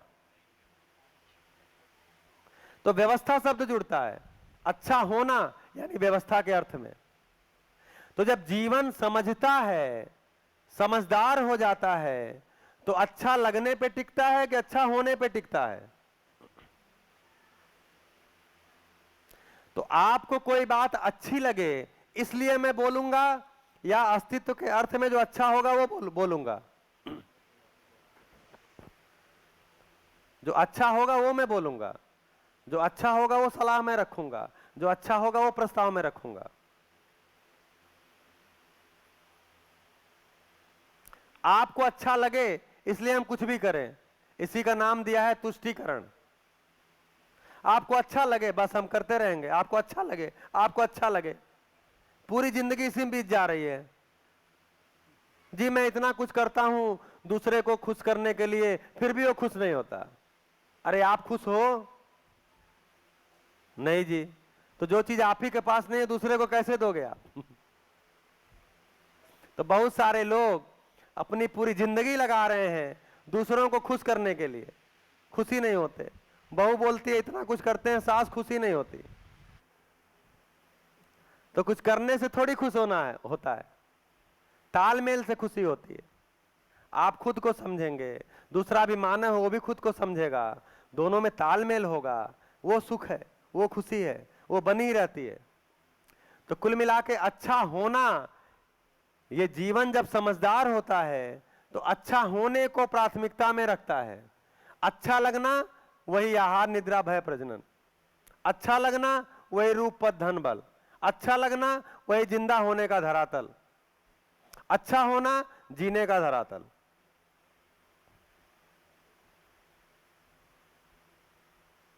तो जिंदगी कोई बड़ी चीज है, पकड़ में आती है कि मैं जीवन हूं और मैं अति सूक्ष्म हूं, मैं सूक्ष्म हूं, सूक्ष्म हूं, सूक्ष्म हूं, इसलिए मेरी सारी जरूरतें भी सूक्ष्म है। मैं भाव हूं, इसलिए मेरी सारी जरूरतें भाव है। मेरी सारी जरूरतें असीमित हैं, इसलिए मैं भी असीमित हूं। और मैं असीमित अपने को असीमित रूप में पहचानता भी हूं। मैं सब कुछ को जानना चाहता हूं, मैं सब कुछ को समझना चाहता हूं। इससे ध्यान जाता है। हाँ जी।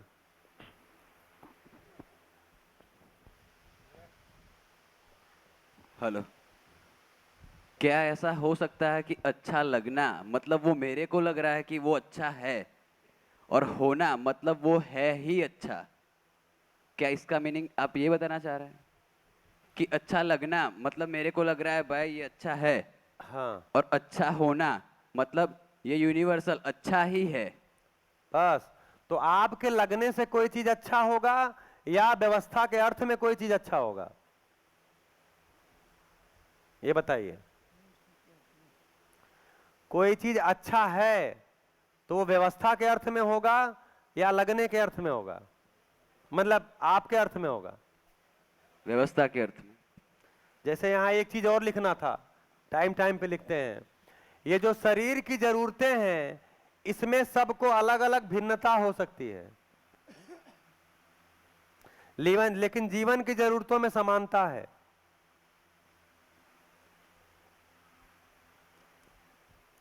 जीवन की जितनी जरूरतें हैं सबको एक जैसी चाहिए। शरीर की जो जरूरत है सबको अलग अलग चाहिए। इसका मतलब क्या है?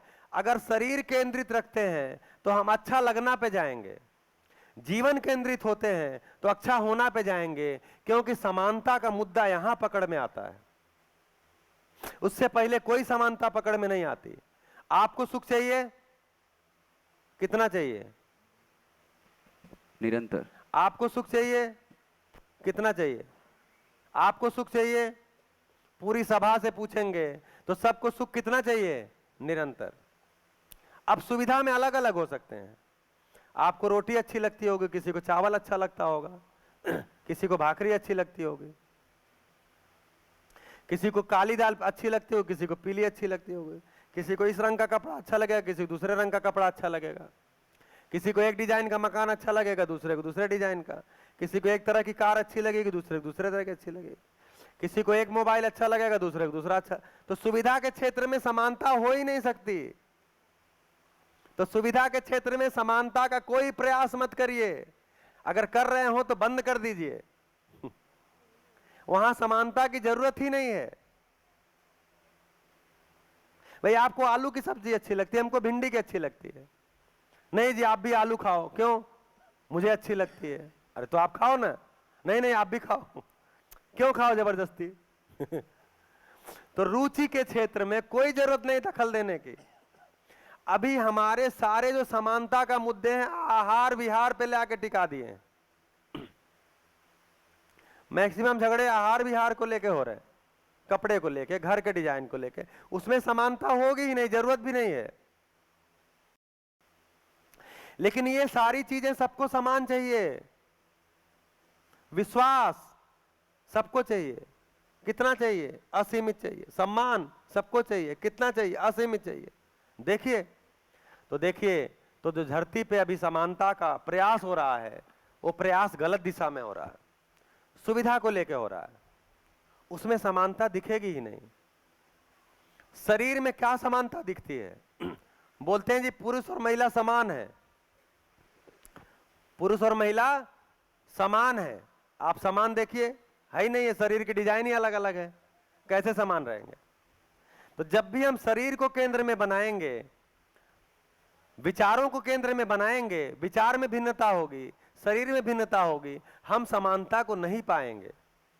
लेकिन जैसे ही जीवन को देखने जाएंगे तो एक जीवन पुरुष शरीर को चला सकता है, वही जीवन बाद में, मतलब जीवन एक ही जैसा है, वो किसी पुरुष शरीर को चलाता है, किसी महिला शरीर को चलाता है।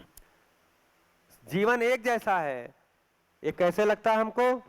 क्योंकि उसकी चाहनाएं एक जैसी हैं, इसलिए लगता है। तो जीवन तो एक ही जैसा है, पुरुष हो, महिला हो, भारत का हो, अमेरिका का हो, इंजीनियर हो, डॉक्टर हो, आईएएस हो, व्यापारी हो, ब्राह्मण हो, क्षत्रिय हो, वैश्य हो, हिंदू हो, मुसलमान हो, शरीर मान्यता अलग है, पूजा पद्धति अलग होगी, शरीर के कुछ नस्ल में अंतर होगा। मैं जो अफ्रीका में जो शरीर का नस्ल होगा यहाँ कुछ अलग होगा। क्यों? क्योंकि वो अलग अलग रेस है, ये अलग रेस है। लेकिन जो जीवन उसको चला रहा है वो भी सुखी होना ही चाहता है, और जो जीवन इस शरीर को चला रहा है वो भी सुखी होना चाहता है। तो जब भी धरती पे समानता की पूरी बात की जाएगी तो जीवन के आधार पे की जाएगी, क्योंकि जीवन के आधार पे ही समानता की संभावना है, शरीर के आधार पे समानता की कोई संभावना नहीं। इसलिए अच्छा लगना आपको लग सकता है, कोई बात नहीं, लेकिन मुझे भी वही अच्छा लगेगा, कोई जरूरी भी नहीं है। और ये थोपना भी नहीं ठीक है कि नहीं मेरा वाला अच्छा ही आप वाला भी अच्छा हो। लेकिन अच्छा होना जब होगा होने के रूप में, तो अस्तित्व सहज होगा, व्यवस्था सहज होगा, वो सभी को स्वीकार होगा। हाँ जी, क्या पकड़ में आया?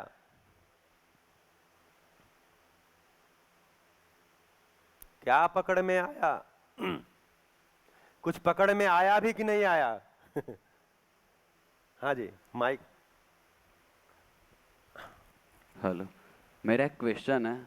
अगर हमारे शरीर में कोई पीड़ा होती है, हाँ, तो वो पीड़ा शरीर को होती है, और इसका दुख हम जो अनुभवते हैं वो जीवन क्यों? पीड़ा शरीर में होती ही नहीं है।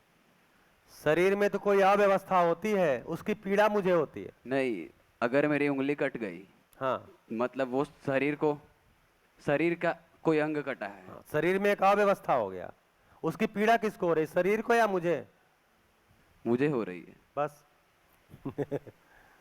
ऐसे ही सेटल करो चीजों को, ऐसे ही सेटल होंगे।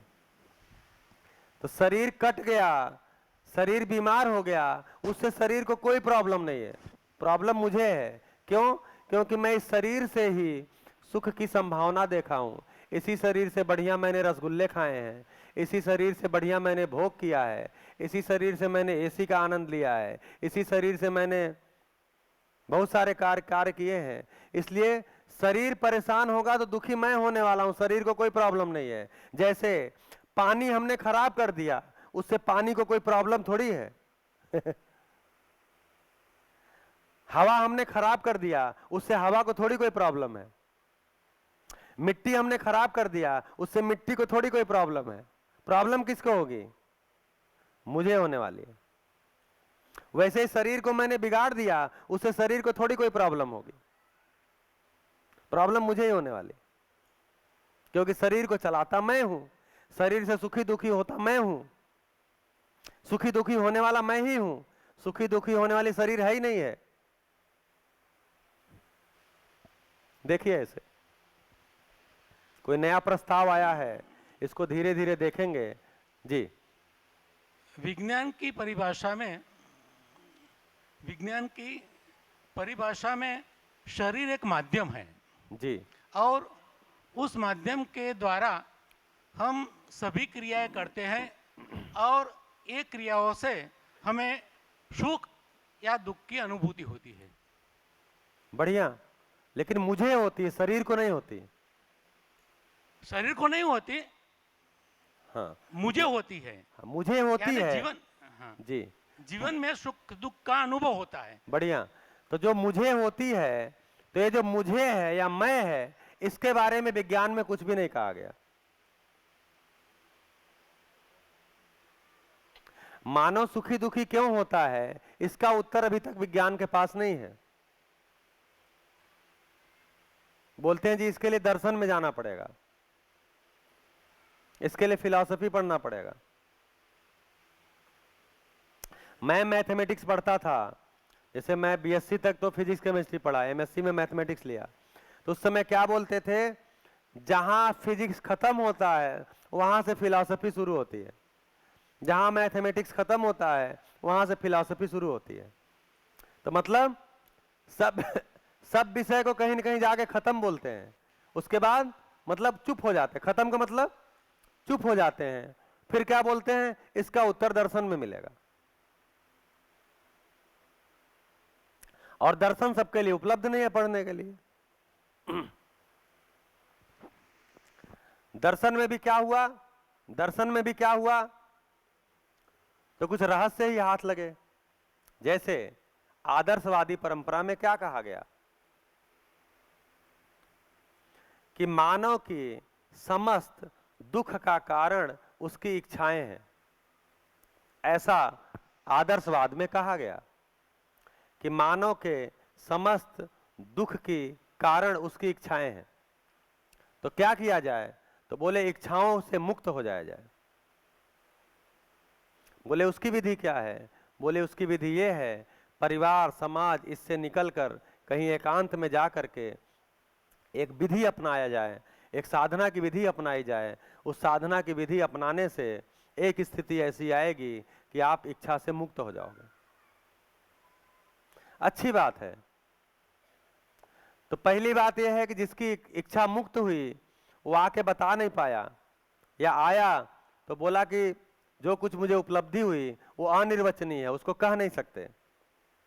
तो कह नहीं सकते इसका मतलब वो शिक्षा विधि में नहीं आ सकती, यानी उसका जनरलाइजेशन नहीं हो सकता, जनरलाइज नहीं हो सकता। वो मैं अगर कुछ समझ गया हूं और मैं बता नहीं सकता, इसका मतलब वो चीज परंपरा में नहीं आ सकती, शिक्षा में नहीं आ सकती।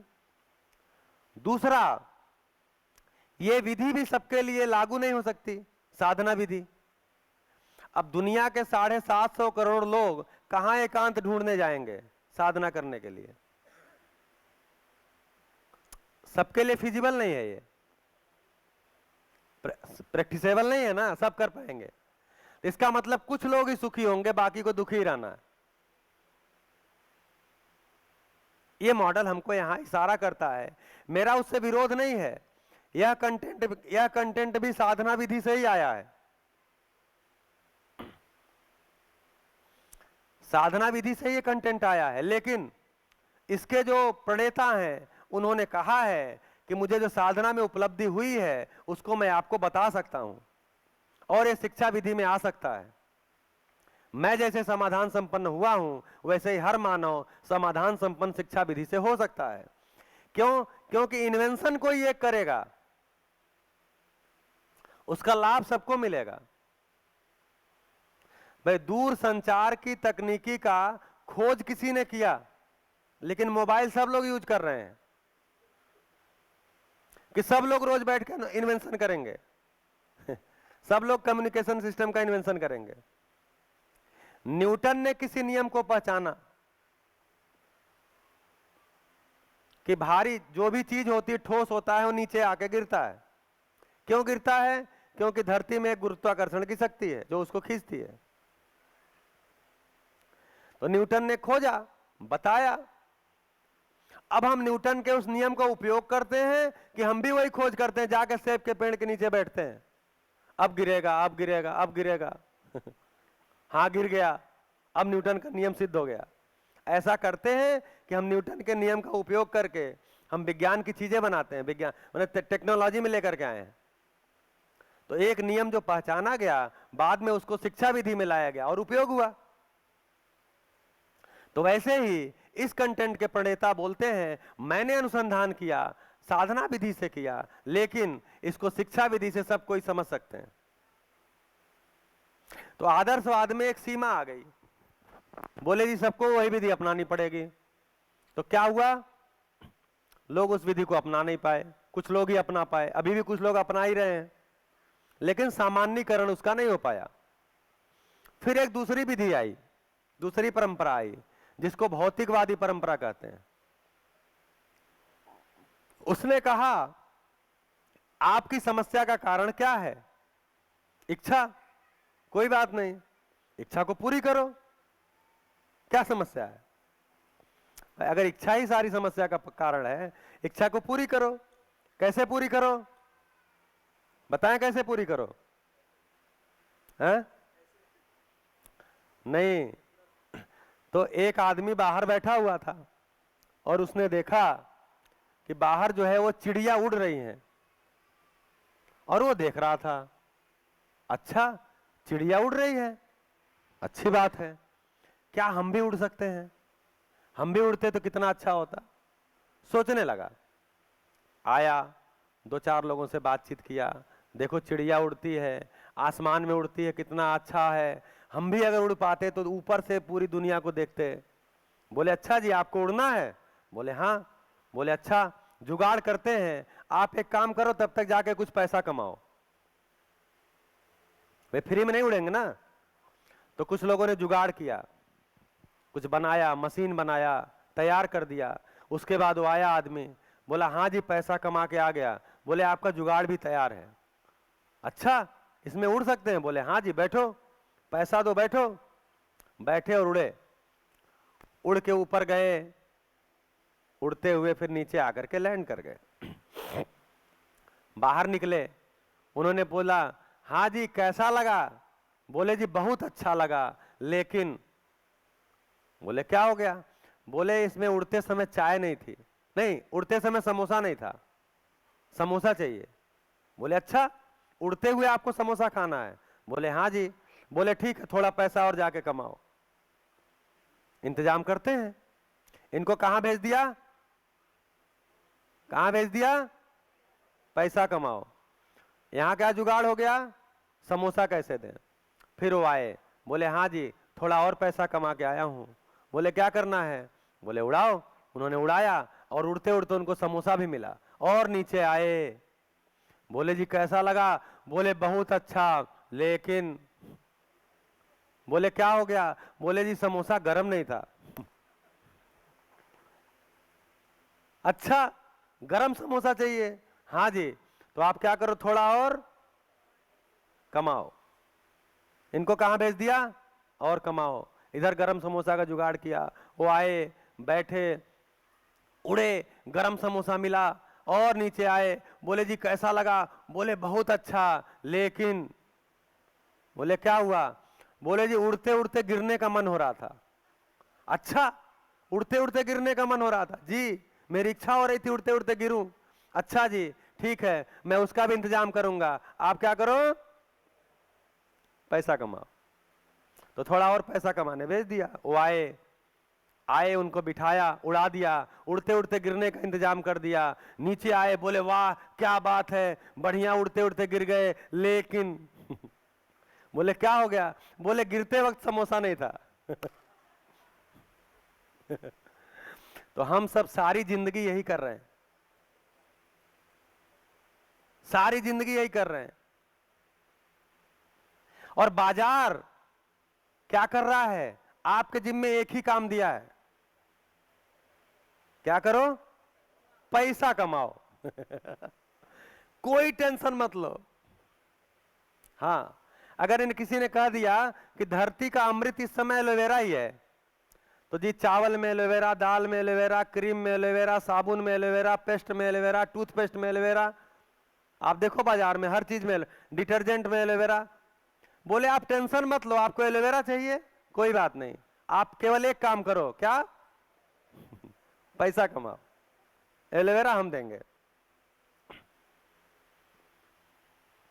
तो इसको बोलते हैं भौतिकवाद। भौतिकवाद ने क्या कहा?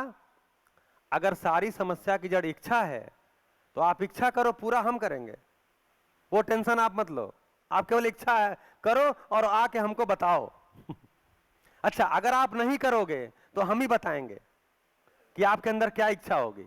तो टीवी में बड़े से स्क्रीन पे जो बड़े मेहनत से परिश्रम करके, मतलब अपने खर्चों में कटौती करके 45 इंच, 72 इंच, 100 इंच, जितना इंच हमको पता भी नहीं कितने इंच का आता है, उतने बड़े इंच का स्क्रीन ले आके घर में लगाते हैं और देखते हैं, और उसमें कुछ वो बताता है, मेरी इच्छा कुछ क्रिएट करता है, और मैं भागता हूं बाजार में और वो चीज लेके आता हूं। तो भौतिकवाद क्या करता है? बोलता है जी आप इच्छा की चिंता मत करो, आप इच्छा करो, कोई दिक्कत नहीं है, आके हमको बता दो, टेंशन मत लो, खाली आप एक काम करो, पैसा कमाओ। अगर आप इच्छा नहीं करोगे बहुत दिन तक तो वो खुद बताएंगे क्या इच्छा करो। ये भौतिकवाद आ गया, इसमें आदमी कहीं पहुंचा, मिट्टी खराब कर दिया, हवा खराब कर दिया, पानी खराब कर दिया, पूरी धरती को बर्बाद कर दिया, धरती को बुखार हो गया, यहां पहुंचा। तो ना आदर्शवाद कहीं पहुंचाया, ना भौतिकवाद कहीं पहुंचाया, आके हम जहां के थे वहां खड़े हो गए और बर्बादी के साथ खड़े हो गए। आदर्शवाद की एक कृतज्ञता है, आदर्शवाद ने इसका सदुपयोग बताया था। आदर्शवाद में तब भी अच्छी चीजें थी कि धरती को, पूरी धरती को, पूरे ब्रह्मांड को किसी धर्म से, किसी देवी देवता से, किसी चीज से रिलेट करके आपको संयमता बताया था, सदुपयोग बताया था, लेकिन मेरी इच्छा को नियंत्रित करने के लिए बता दिए, वो मुझसे हुआ नहीं। भौतिकवाद ने उसको खोल दिया, इच्छा करो, दिल खोल के करो, जितना चाहिए उतना करो, हम सब देंगे तुमको। अरे कहां से दोगे? तुम्हारे घर में थोड़ी है, जो दोगे यहीं से लाओगे। यहां से लाओगे तो क्या करोगे? इसको बर्बाद करोगे और क्या करोगे? किसी को अगर जिस चीज की जरूरत नहीं है वो चीज आप ला के देते हो तो क्या है, कुछ न कुछ चीज को बिगाड़ के ला के देते हो। तो एक सूत्र है, सदुपयोग ही सुख है, दुरुपयोग ही दुख है। सदुपयोग ही सुख है, दुरुपयोग ही दुख है। और इसके आगे का सूत्र है कि जो जिसका दुरुपयोग करेगा उससे वंचित हो जाएगा। जो जिसका दुरुपयोग करेगा उससे वंचित हो जाएगा। और सदुपयोग दुरुपयोग करने की तीन ही चीजें हैं, मेरा तन, मेरा मन यानी जीवन, और धन। धन का मतलब, धन का मतलब, हाँ, तो धन का मतलब पैसा नहीं, धन का मतलब यही धन है, क्योंकि जो पैसा है उससे भी हम इसी में से कुछ ले आते हैं। तो ये धन है, मेरा तन है और मेरा मन है यानी जीवन है, यही तीन है हमारे पास और कुछ भी नहीं है। तो सदुपयोग दुरुपयोग किसका करेंगे? हम इन्हीं तीन का करेंगे।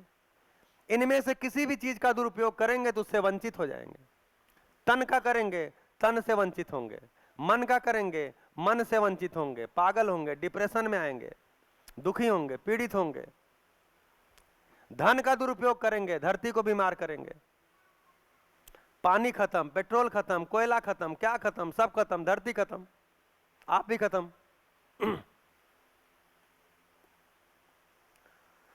बताइए कहां पहुंचे? तो ये दर्शन क्या बताता है? इस कंटेंट में क्या है? न इच्छा मुक्ति की बात की, न इच्छा पूर्ति की बात की, यहां इच्छा तृप्ति की बात किया। इच्छा तृप्ति, इच्छा तृप्ति का मतलब क्या हुआ? इच्छा क्या है उसको पहले पहचाना जाए। इच्छा क्या है उसको पहले पहचाना जाए, फिर देखा जाए इस पे काम क्या किया जा सकता है जिससे कि मेरे अंदर तृप्ति हो जाए, मैं तृप्ति के भाव में आ सकूं, मेरी इच्छाएं तृप्त हो जाएं, पूरी हो जाए नहीं, तृप्त हो जाएं। तृप्त होने का मतलब मेरी इच्छा पूरी हुई और उसकी निरंतरता बनी हुई है। तो भौतिकवाद इसलिए कहते हैं क्योंकि भौतिकवाद ने क्या किया? सुविधाओं से के माध्यम से मेरी इच्छाओं को तृप्त होने करने का प्रयास किया। जबकि इच्छा क्या है? वस्तु है या भाव है? हार्डवेयर है या सॉफ्टवेयर है? सॉफ्टवेयर को हार्डवेयर से पूरा करने का प्रयास किया, इसीलिए भौतिकवाद असफल हुआ। इच्छा मेरे जीवन में होती है, जीवन की सारी चीजें तृप्त होने वाली होती हैं, जीवन की कोई चीज पूरी नहीं होती क्योंकि जीवन की सारी चीजें निरंतर चाहिए।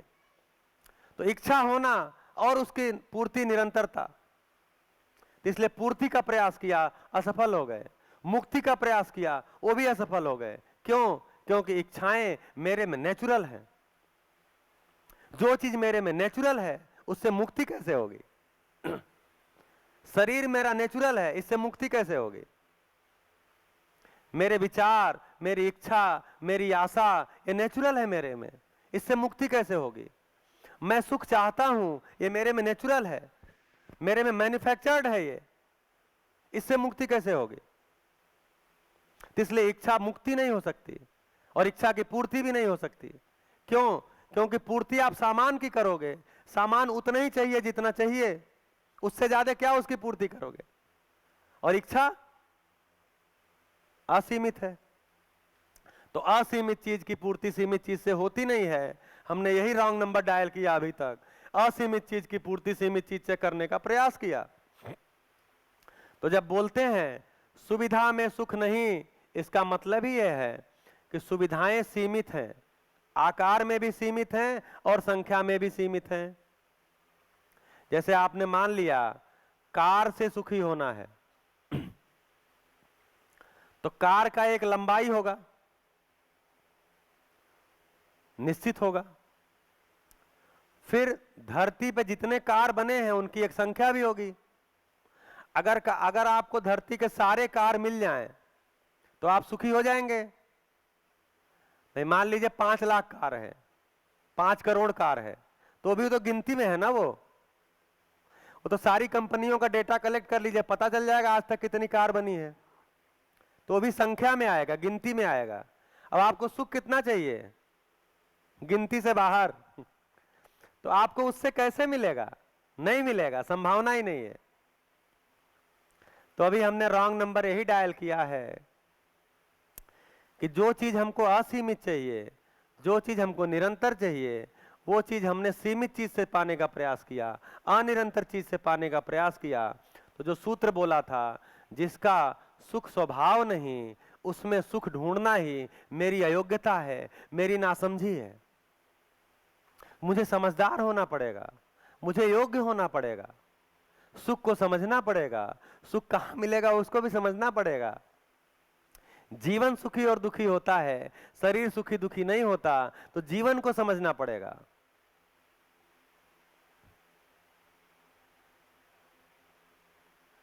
जीवन को समझा नहीं, सुख दुख को समझने चले गए, सुखी दुखी होने के कार्यक्रम को समझने चले गए, कैसे सुखी होंगे उसमें चले गए, पाए नहीं कुछ, निराशा हाथ लगी। अभी तक पूरी मानव जाति को निराशा हाथ लगी है, जहां जहां भी हाथ पांव मारा है निराशा हाथ लगी है, कुछ न कुछ बर्बाद करके निकला है, या तो सुविधाओं को बर्बाद करके निकला है, या तो संबंधों को बर्बाद करके निकला है। उसकी पीड़ा आज हमें भले नहीं हो रही है। मैं बढ़िया धन संपदा इकट्ठा कर लिया, मैं बहुत सारे सामान इकट्ठा कर लिया और मुझे लगता है मैं सुखी हूं। आप जो चीज इकट्ठा किए हो वो चीज किस तरीके से बनी है, मैन्युफैक्चरिंग कैसे हुई है, अगर वो अस्तित्व सहज ढंग से नहीं हुई है तो आने वाली पीढ़ी क्या कहेगी? आने वाली पीढ़ी को आप कोई दुखी करने वाले हो। अगर मिट्टी पानी हवा को बर्बाद करके, धरती को बर्बाद करके हम सुविधाएं इकट्ठा किए हैं, तो आने वाली पीढ़ी हमको क्या कहने वाली है? हमको गालियां बकने वाली है। कैसे भूखड़ थे ये हमारे पूर्वज, सब खा पी के चले गए, पानी भी सारा बर्बाद कर दिया, हवा भी सारा, कुछ नहीं छोड़ा हमारे लिए, वो गालियां बकेंगे। जबकि कोई जरूरी नहीं था कि हम सब बर्बाद करते, हमको सुख चाहिए था, हमने गलत जगह ढूंढ लिया, इतना ही हुआ है केवल। अब इस शिक्षा व्यवस्था से हम सुख को पहचान भी लेंगे और सही जगह ढूंढने का कार्यक्रम शुरू कर लेंगे, तो मैं भी सुखदायी हो जाऊंगा और मैं अपने आने वाली पीढ़ी के लिए भी सुखदायी हो जाऊंगा। और ऐसा हम चाहते हैं। कौन चाहता है कि मेरी आने वाली पीढ़ी को सुविधा ना मिले? ऐसा कोई नहीं चाहता। अगर चाहेगा तो हम उसको अच्छा आदमी नहीं बोलेंगे तो हम सब बुरे आदमी हैं, क्योंकि हमने आने वाली पीढ़ी के लिए सब बर्बाद करना शुरू कर दिया है। बहुत सी चीजें बर्बाद कर दी हैं, बाकी बचे हुए बर्बाद करने में लगे हुए हैं। तो हम सब नालायक लोग हैं धरती के 750 करोड़ मानव आने वाली पीढ़ी की चिंता नहीं करते।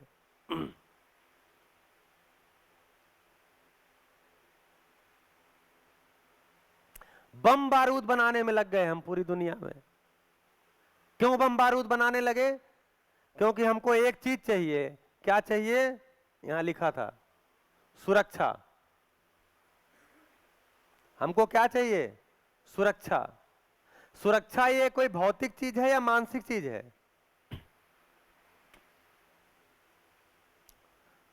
सुरक्षा कोई भौतिक वस्तु है या मानसिक स्थिति है? बताइए। मैं सुरक्षित हूं, ये भौतिक स्थिति है कि मानसिक स्थिति है? मानसिक स्थिति है। मानसिक स्थिति है। हमने इसके इंतजाम क्या किए हैं? सब भौतिक किए हैं। ताला लगाया, डिजिटल लॉक लगाया, बंदूकें बनाई, लोहे सारे सुरक्षा में खपा दिए। धरती से निकला हुआ मैक्सिमम लोहा मेरी सुरक्षा में खप गया। खिड़की में, दरवाजे में, चैनल गेट में, जेल में, इसमें उसमें, ताले में, सब लोहा उसमें खपा दिया। फिर भी सुरक्षित हुए नहीं। अच्छा, असुरक्षा का भाव बढ़ता गया कि घटा? बढ़ता ही गया, बढ़ता ही जा रहा है, कुछ नहीं घटा है। फिर क्या किया? बम बारूद बना दिया, एटम बम बना दिया। किस लिए? सुरक्षा के लिए। किससे डर है? डर किससे है? आदमी से है। आदमी आदमी से डर रहा है और सारा आरोप प्रकृति पे कर दे रहा है। नरक उसका कर दिया, डर रहा आदमी से। तो आदमी आदमी के साथ जीना नहीं आया, इसी को बोले असुरक्षा। असुरक्षा का मतलब ही है कि आदमी को आदमी के साथ जीना नहीं आया। आदमी ने आदमी के रूप में पहचाना ही नहीं। मानव ने अभी तक धरती पर मानव के रूप में किसी को पहचाना ही नहीं। जाति के रूप में पहचाना, धर्म के रूप में पहचाना, लिंग के रूप में पहचाना, भाषा के रूप में पहचाना, क्षेत्र के रूप में पहचाना, देश के जमीन के टुकड़े के रूप में पहचाना। यहाँ तक आपका, यहाँ तक मेरा, यहाँ का मैं, वहाँ का आप। चाहिए सबको सुख, लेकिन दुखी हो के चाहिए। हमने कार्यक्रम क्या बना दिया? हम दुखी हो के ही सुखी होंगे। हमारी औकात ही यही है। तो मानव को नहीं समझा, दुनिया की सारी चीज को समझा, इसीलिए मानव को मानव के साथ जीना नहीं आया। पूजा पद्धति को लेकर झगड़े हुए। दुनिया में सबसे ज्यादा खून बहे धर्म के नाम पे, पूजा पद्धति के नाम पे। इतिहास उठा के देख लीजिए, पूरी दुनिया में। जबकि बोलते हैं धर्म अच्छी चीज है, तो धर्म अच्छी चीज है, हम भी यहां धर्म की बात करेंगे, लेकिन धर्म समझ में नहीं आया। धर्म समझ में आया होता तो धर्म के नाम पे झगड़े नहीं होते। यानी धर्म के नाम पे हम कुछ और ही कर रहे हैं, धर्म समझ में नहीं आया। क्यों नहीं आया? क्योंकि मानव समझ में नहीं आया। तो मानव समझ में नहीं आया तो मानव का धर्म भी समझ में नहीं आया। मानव का धर्म होता है मेरा धर्म, आपका धर्म, इनका धर्म, उनका धर्म थोड़ी होता है। धर्म मानव का होगा, उसको हमने पहचाना ही नहीं, इसलिए हम आज तक धार्मिक नहीं हो पाए।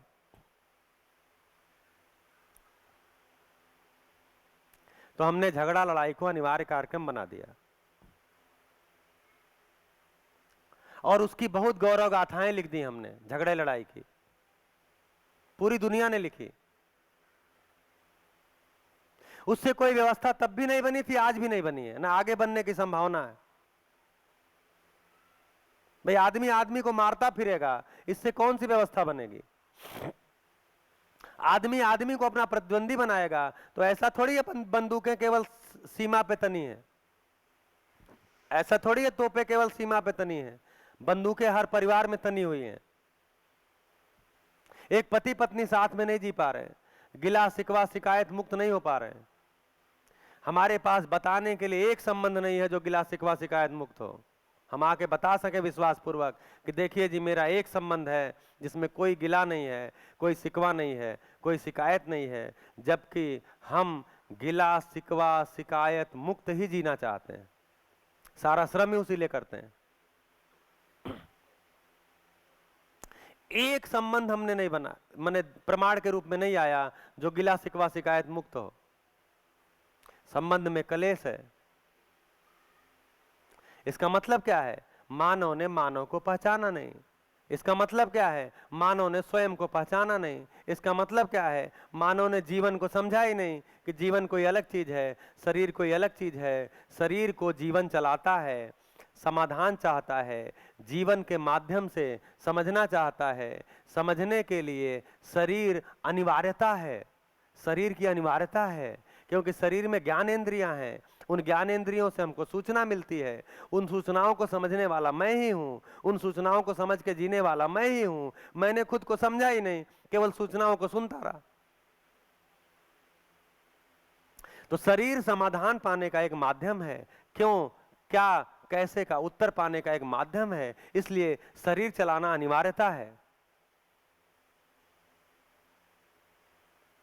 तो मैं जीवन हूं, शरीर को चलाता हूं, समाधान मेरी प्यास है, समाधान से मैं सुखी होता हूं, सुख को मैं बढ़ाना चाहता हूं। मैंने भ्रमवश खुद को शरीर मान लिया है, इसलिए शरीर की सुविधाओं को सब कुछ मान लिया है। इसलिए मैं सुविधाओं में सुख ढूंढने का प्रयास करता हूं, क्योंकि सुख मुझे निरंतर चाहिए, असीमित चाहिए। इसलिए मैं बहुभोग, अतिभोग में चला गया, वैरायटी और क्वांटिटी में चला गया। वैरायटी और क्वांटिटी में मैंने धरती को भी बर्बाद किया, संबंध को भी बर्बाद किया।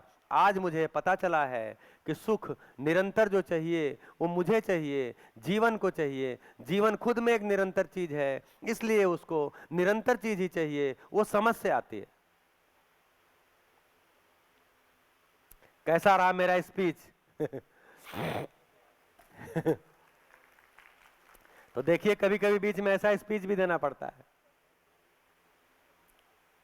लेकिन एक क्लास है, क्लास में स्पीच नहीं चलता, इंटरेक्शन चलता है। लेकिन कभी कभी बीच में देना पड़ता है कि आप होश में आ जाएं, आप होश में आ जाएं। हाँ भैया, मैं आ गया होश में। आप होश में आ जाएं। बेहोशी ज्यादा दिन ठीक नहीं है। आने वाली पीढ़ी क्या कहेगी? अभी तो हम इसी नाम पे लड़ रहे हैं, पुनर्जन्म होता है कि नहीं होता है। एक घटना में सतलासना में शेयर किया था कि दरियागंज डाइट में अभी पिछले जनवरी के महीने में एक शिविर ले रहा था मैं, 3 दिन का। वो एमसीडी के प्रिंसिपल आए थे। एमसीडी भी स्कूल चलाती है, तो उनके प्रिंसिपल आए थे। पुरानी दिल्ली के सारे लोग थे, तो 60 लोग आए थे, जिसमें 40 मुस्लिम थे और 20 हिंदू थे। और वो लोग कोई कंटेंट, कोई ट्रेनिंग करने आए थे। तो डाइट वालों ने कह दिया कि भैया 3 दिन आप इसमें अपना भी कंटेंट रख दो। तो 3 दिन में जीवन वगैरह हम नहीं लाते फिर, क्योंकि जीवन लाएंगे तो फिर जीवन आगे 3 दिन चाहिए समझने के लिए। तो और भी जो चीजें हैं वो हमने बातचीत किया। दूसरे दिन लंच ब्रेक हो गया, जैसे अभी होने वाला, पीछे से संकेत आ गया। लंच ब्रेक हुआ तो मैं भी चला गया लंच करने, क्योंकि मैं जो ट्रेनिंग वाला खाना आता था वो सामान्यतः नहीं खाता हूँ, क्योंकि रोज जब ये सब काम करना है तो घर का टिफिन क्योंकि मेरी पत्नी मेरी माँ के रोल में ज्यादा रहती हैं। देखिए, पत्नी माँ हो जाए ये बहुत बड़ी कृपा है। अगर मेरी माँ मेरे साथ में नहीं है और पत्नी ही माँ है जो शरीर के स्वस्थ रहने का, शरीर के स्वास्थ्य का ध्यान दे आपके, वो आपकी माँ है। जैसे यहाँ जो महाराज खाना बना रहे हैं वो आपकी माँ है। आपके स्वास्थ्य को ध्यान रखेंगे तो माँ है, नहीं ध्यान रखेंगे तो किस बात का माँ है? तो वो टिफिन हमेशा मेरे झोले में, अगर मैं भूल भी गया तो दौड़ा के डाल देती हैं। भूख लगेगा तो आप कुछ बाहर का खा लोगे, खाओगे तो बीमार पड़ोगे, इसलिए घर का ले जाओ। तो मैं भी अपना खाना वाना खा के आया तो देखा तो लोग लड़ रहे थे, मतलब काफी जोर जोर से बोल रहे थे। तो हमने कहा क्या हो गया भैया? तो बोले एक मुद्दा फंस गया है। हमने कहा क्या? बोले आप भी सुनो, ये बताओ कि पुनर्जन्म होता है कि नहीं होता है? हमने कहा ये तो हम अभी चर्चा में ही नहीं लाए हैं, मतलब मैं तो ऐसा कुछ बोला ही नहीं हूं। बोले नहीं, लेकिन फिर भी आप बताओ। तो हमने कहा चलिए बस इसको 2 मिनट में करके भैया ब्रेक कर देते हैं। तो मैंने कहा चलिए पहले ये मान लिया जाए कि पुनर्जन्म होता है। कुछ लोग कह रहे पुनर्जन्म होता है, तो मान लिया जाए। तो पुनर्जन्म का मतलब क्या हुआ कि मेरा निधन होगा, मतलब ये शरीर खत्म होगा और फिर मैं दूसरा शरीर को चलाऊंगा, दूसरा जन्म लूंगा। बोले हाँ जी। तो आप जब दूसरा जन्म लेंगे तो अभी का जैसा समाज है उससे बेहतर समाज चाहेंगे, अभी की जैसे मिट्टी हवा पानी है उससे शुद्ध चाहेंगे, या वैसा ही चाहेंगे, या उससे बिगड़ा हुआ चाहेंगे? तो उनका उत्तर क्या आएगा? उससे अच्छा चाहेंगे। मिट्टी हवा पानी और संबंध और समाज, उससे अच्छा चाहेंगे। हमने कहा बढ़िया, कोई बात नहीं। हमने कहा दूसरा, जो ये कहते हैं कि पुनर्जन्म नहीं होता, तो अगर पुनर्जन्म नहीं होता लेकिन आपकी अगली पीढ़ी आएगी, आपके घर बच्चे होंगे? बोले होंगे। उनके बच्चे होंगे? बोले होंगे। तो उनके लिए आज जैसा समाज है उससे अच्छा समाज चाहिए कि नहीं चाहिए? बोले बिल्कुल चाहिए। मिट्टी पानी हवा उससे अच्छा चाहिए कि नहीं चाहिए? बोले बिल्कुल चाहिए। तो हमने कहा उसके लिए आज काम करना पड़ेगा कि नहीं करना पड़ेगा? बोले करना पड़ेगा। हम कहे जिसको फिर से जन्म लेना है उसके लिए भी आज काम करना पड़ेगा कि नहीं करना पड़ेगा, जिससे आगे मिट्टी पानी हवा अच्छा मिले? बोले जी करना पड़ेगा। हम कहे दोनों को काम एक ही करना है शिक्षा का ही करना है। दोनों को आज शिक्षा का ही काम करना है, जिससे कि आगे ये धरती बची रहे, मिट्टी पानी हवा ठीक रहे, समाज बढ़िया बना रहे। लेकिन मुद्दा झगड़े का ढूंढ लिया है, पुनर्जन्म होता है कि नहीं होता? लो बैठो लड़ो तो हमने लड़ने के मुद्दे ढूंढे, व्यवस्था के मुद्दे नहीं ढूंढे। बढ़िया। तो आप जीवन है कि शरीर है? दोनों है। तो अभी शरीर का नंबर आ गया, खाना खाइए